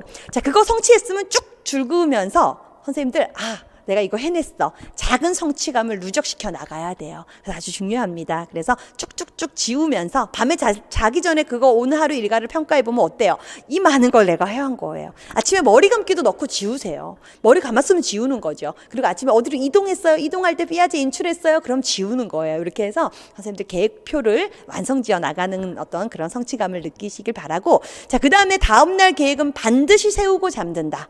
자, 이제는 우리 계획표가 우리 선생님들 공부해야 될 어떤 나침판입니다. 공부해야 될 방향을 알려주는 나침판이라 생각하시고 다음날 계획을 세우고 잠들어야 되는 거죠. 자, 그 옆에 동그라미 안에 지금 1, 2, 3, 4 이렇게 되어 있는데 나머지 내용은 다 이해하실 거고요. 4번에 지금 손쪽지 활용 공부법 이렇게 나와 있어요. 이거 뭐냐면 여러분들도 공부하실 때 이 어떤 공부하면서 인출해야 되는 어떤 그 타이틀, 예를 들면 피아제 인지발달 이론의 총 4단계 중에 어떤 전조잡기의 특징 9가지 이런 것들을 적어놓은, 타이틀을 적어놓은 손쪽지를 들고 다니라는 거예요.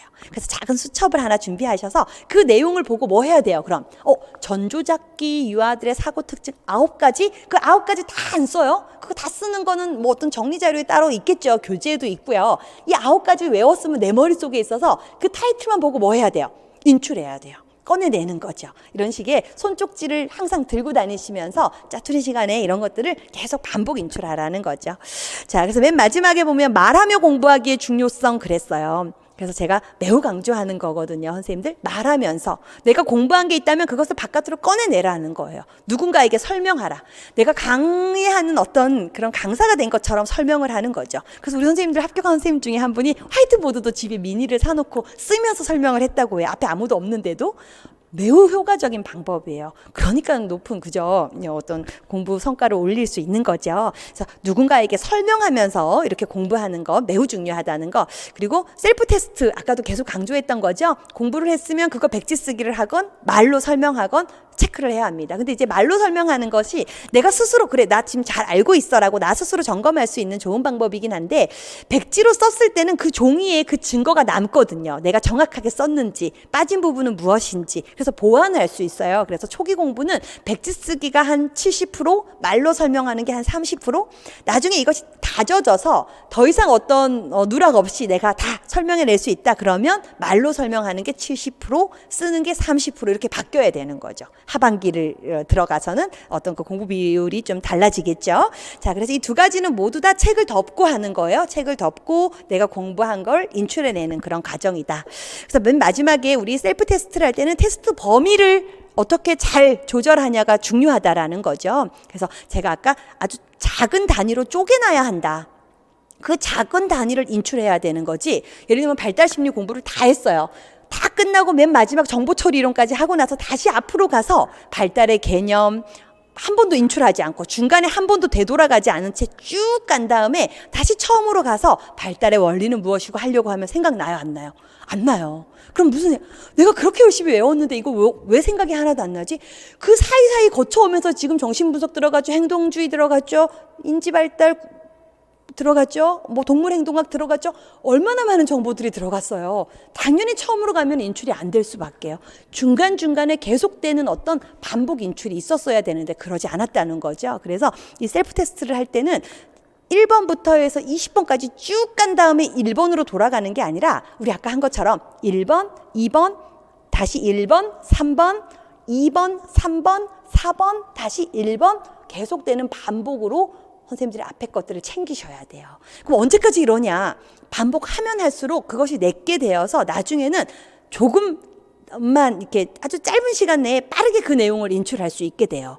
그게 우리의 목표입니다. 그래서 시험 보러 가기 전날은 하루 만에 이 1월부터 6월까지 배운 이론을 쫙 정리하는 게 우리의 목표거든요. 가능합니다. 선생님들이 지금 1월부터 6월까지만 이렇게 잘 다져 놓으시면 그것이 문제풀이반 과정, 모의고사반 과정을 통해서 그렇게 빠른 시간 내에 핵심적인 내용들을 인출하는 게 가능해지거든요. 그래서 선생님들 조금 힘들어도 그렇게 계속 재차 반복하면서 중요한 내용을 집어나가려고 하는 노력을 꼭 해주셔야 합니다. 알았죠? 그게 공부의 핵심이에요. 네, 그렇게 생각하셔야 하고요.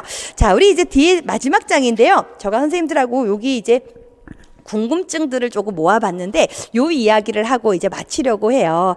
자, 여기 보면 일단 질문 1에 보니까 교재 3권이 모두 개정되나요? 이 내용 들어가 있네요. 그래서 이게 작년도에 개정이 된 교재라서요. 올해는 개정이 하나도 되지 않고요. 그 2020 개정판을 그대로 사용하려고 해요. 그래서 지금 나가 있는 3권의 책이 이제 주요 교재가 되고요. 지금 정오표가 카페에 우리 그 박수민 유아 임용의 정서 카페에도 올라가 있고요. 강의하면 이제 그 때때마다 시기마다 제가 정오표를 나눠 드릴 거예요. 그래서 그 정오표를 맞춰서 이제 교재를 수정하셔서 공부하시면 되고요. 그리고 추가되는 내용은 이제 프린트물로 이제 다뤄질 예정입니다. 그래서 교재는 개정되지 않는다는 거 말씀드리고요. 그 다음에 이제 2019 개정, 교육과정 어떻게 준비해야 되나요? 자, 이게 2019 교육과정이 바로 국가수준, 우리 아까 전에 했던 개정 누리과정이에요. 그래서 제가 아이누리 사이트에 들어가서 이제 출력해서 어떤 그 재본회에서 준비하라고 선생님들께 부탁드린 거 그 내용이거든요. 그래서 요거 우리 아까 어땠어요? 아침 8시부터 9시 1시간 동안 매일 일정 시간 반복했어요. 자, 그렇게 하는 게 가장 좋은 방법이고 교육과정은 정말 완전히 내게 돼요. 나는 걸어다니는 교육과정이다라고 할 만큼 선생님들이 내면화해야 될 자료입니다. 그래서 교사는 교육과정 없이는 절대 현장에 가서 효율적인 교육과정에 대한 이해 없이는 교육을 실천하기가 어려워요. 그래서 교육과정은 제가 매우 강조하는 거고 그래서 그거는 선생님들이 매일 일정 시간 반복적으로 준비해야 된다라고 알아두시면 되고요. 이것도 역시 1월 강의부터 제가 선생님들께 고시문 외우라고 하면서 이제 고시문 자료 나눠드리고 이러면서 시작이 될 거예요. 자, 그 다음에 강의 진행 요일에 변동 없나요? 그랬어요. 그래서 아까 우리 잠깐 보았지만 토요일이 주 강의고요. 그리고 이제 목요일에 이제 기출 해설과 그 다음에 1월 달 그 총 4주 동안은 개정 누리과정 해설이 목요일 날 그죠 진행이 되죠. 그리고 논술은 화요일이었고요. 예, 이렇게 해서 그 내용은 그대로 작년에도 목요일 날 기출 강의를 했는데 작년에는 1, 2월은 토요일 날 야간에 기출 강의를 했었어요. 근데 조금 너무 하루 이제 온종일 강의를 하다 보니까 지치고 우리 선생님들도 힘들고 그래서 목요일로 별도의 날로 뺐다는 거 선생님 참고로 알아두시고요. 자, 그 다음에 두 번째 질문. 자, 신이론은 어떻게 대비해야 하나요? 자, 시험 범위가 너무 광범위해요. 자, 이거 두 가지 질문. 어떻게 보면 우리가 뭐 고득점의 안정적인 합격 이것을 논하기 전에 이거 반드시 짚고 넘어가야 될 문제거든요. 신이론과 어떤 시험 범위의 이런 광범위함. 그죠? 그래서 지금 처음 공부하는 선생님들이 이게 무슨 말이지 하고 머리 쓸 수 있는데 공부를 좀 해본 선생님들께서는 아마 이런 고민을 하반기에는 많이 하셨을 것 같아요. 그래서 제가 선생님들께 오늘 말씀드리고 싶은 것은 우리 선생님들 아까 우리가 교과목들 여러 가지를 이제 이야기를 했었죠. 뭐 유아 수학 교육, 뭐 과학 교육, 뭐 사회 교육, 언어 교육, 뭐 동작 교육 여러 가지가 많은데 우리가 만약에 유아 언어 교육이 이렇게 생각해 보세요. 유아 언어 교육 책이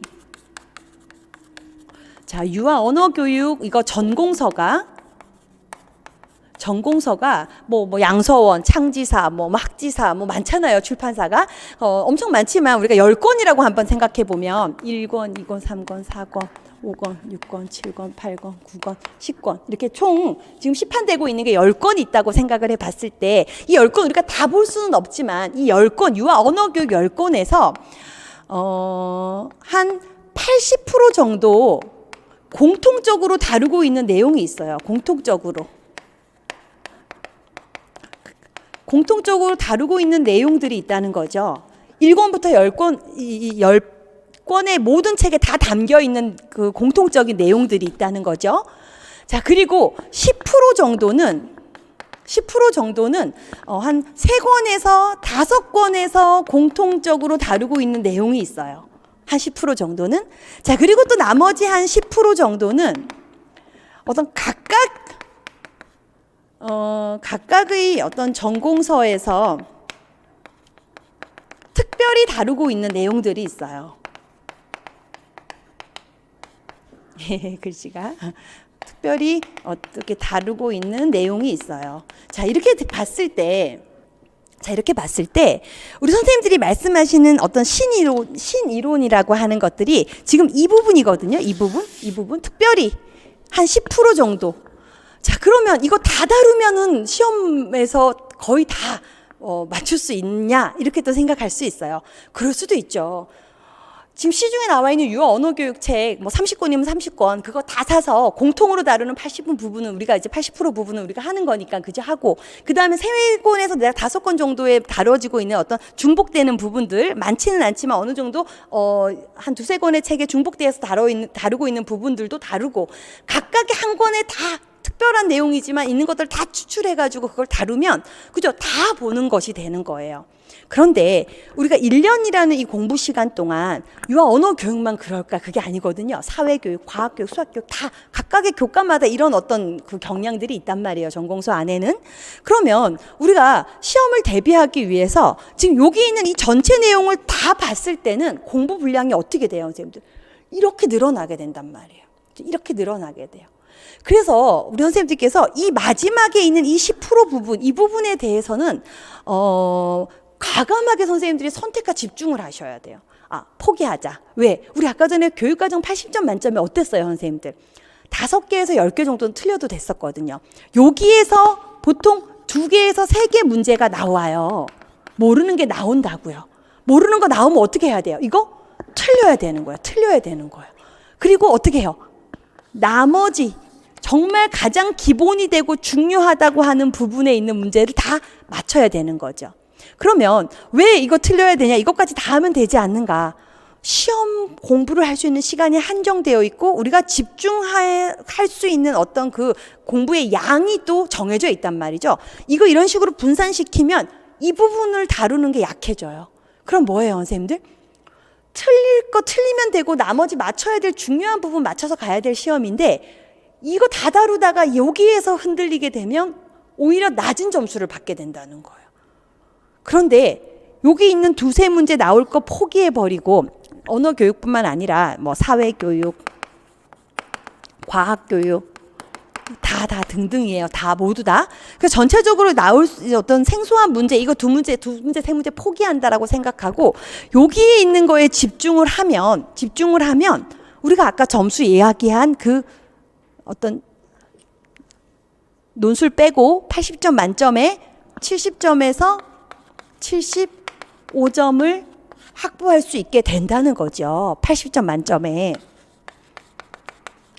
만점에.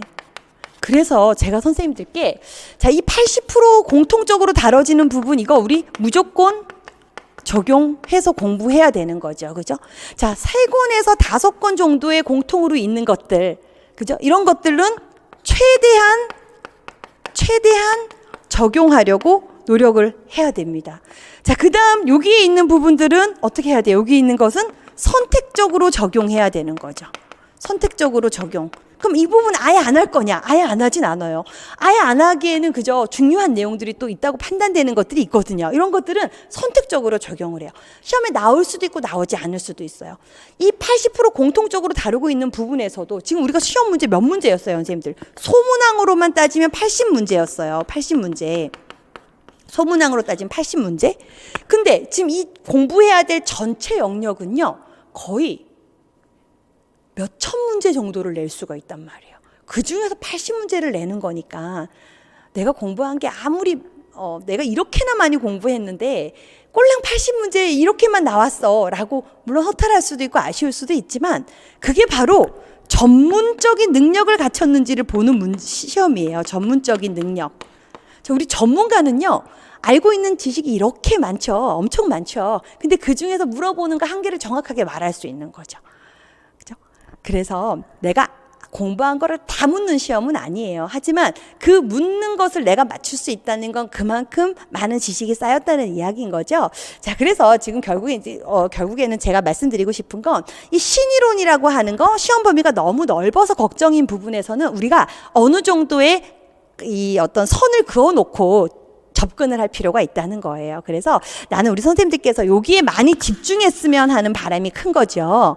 모든 전공소에서 또 유아교육의 어떤 근간이라고 하는 이론은 놓쳐서는 안 된다는 거예요. 그 부분을 잘 다지고 내면화하는 데 집중하시고, 그리고 나서 이 세 권 정도, 5권 정도의 공통적으로 들어있는 부분은 제가 최대한 적용하고자 선생님들께 다뤄드리고자 노력을 해야 될 부분이고요. 자, 여기서 이제 각각의 전공소에서 특별히 다루고 있는 하나하나씩 들어가 있는 내용들, 그 중에서는 선택적으로 제가 적용을 해서 선생님께 드릴 거예요. 그런데 그것도 양이 많아요. 그것만 해도 양이 많아요. 그런데 이것도 봐야 될 것 같고 저것도 봐야 될 것 같고 내가 모르는 어떤 학자가 있는 것 같고, 그거 당연히 있죠. 모르는 학자가 너무나 많아요. 근데 그것들 다 내 걸로 하려고 그러면요, 1년 안에 답이 나오지가 않아요. 그게 문제인 거예요.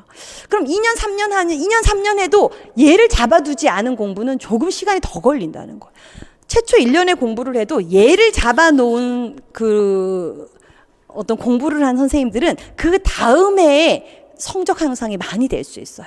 그래서 우리 선생님들께서 많이 흔들릴 수도 있고 당연히 혼란스럽죠. 그런데 이 어떤 전체적인 공부의 어떤 그 출제의 어떤 분포, 이런 것들을 잘 파악하셔서 선생님들 접근하셔야 되고, 저 또한 그런 방향을 놓치지 않고 진행을 할 예정이에요. 그래서 선생님들께서 너무 이 어떤 각각의 전공소에 하나씩 들어가 있는 이론까지를 내가 다 봐야 된다라는 생각을 자꾸 하게 된다면 다시 시험의 이 본질, 우리 시험의 어떤 그 좀 기출된 문제들의 어떤 그런 본질을 좀 보셔서 중요한 것이 무엇인가를 좀 객관적으로 다시 인식할 필요가 있다라는 걸 당부를 드리고요.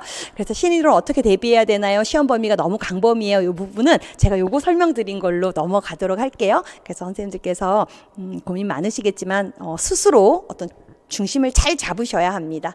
자, 그 다음에 세 번째 질문, 슬럼프 극복 어떻게 해야 되나요? 그랬어요. 우리 공부하다 보면 슬럼프가 당연히 오지요. 열심히 공부한 사람 또한 그저 슬럼프가 올 수 있습니다.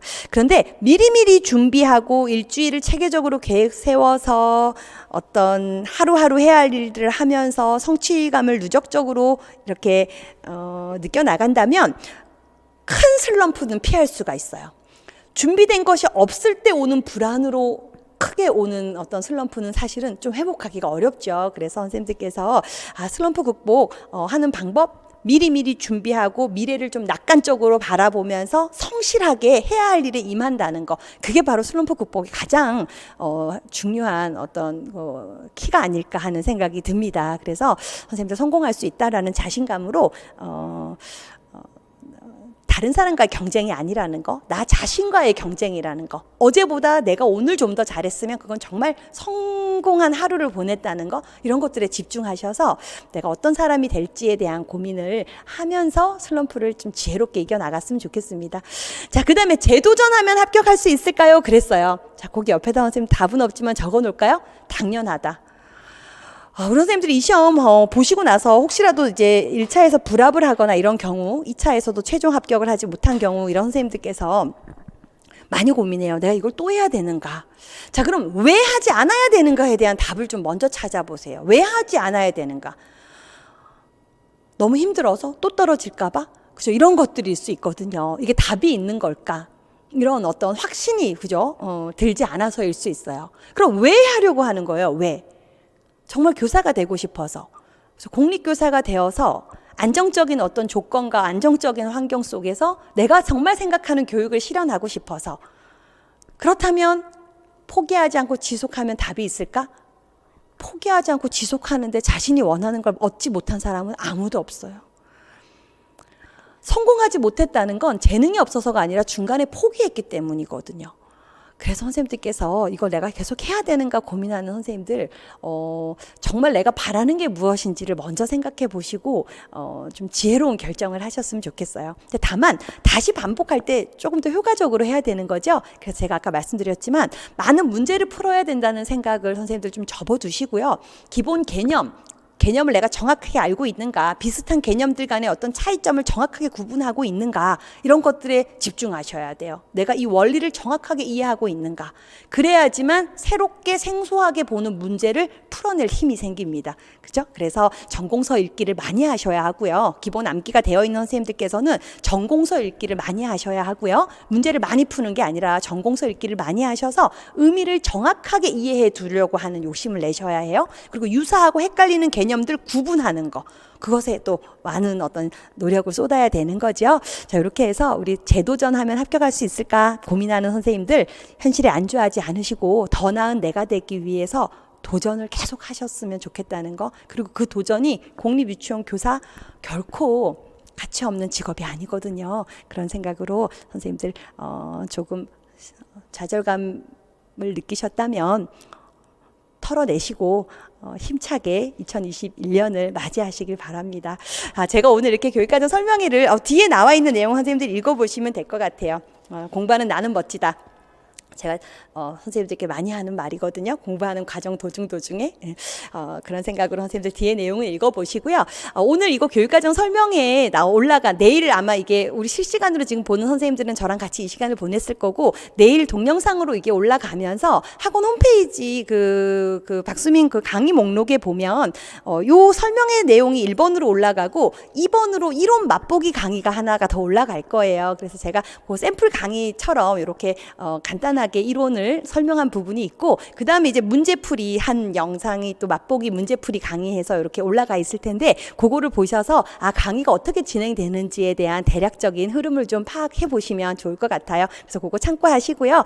오늘 이 시간 함께 하시느라고 고생 많으셨고요.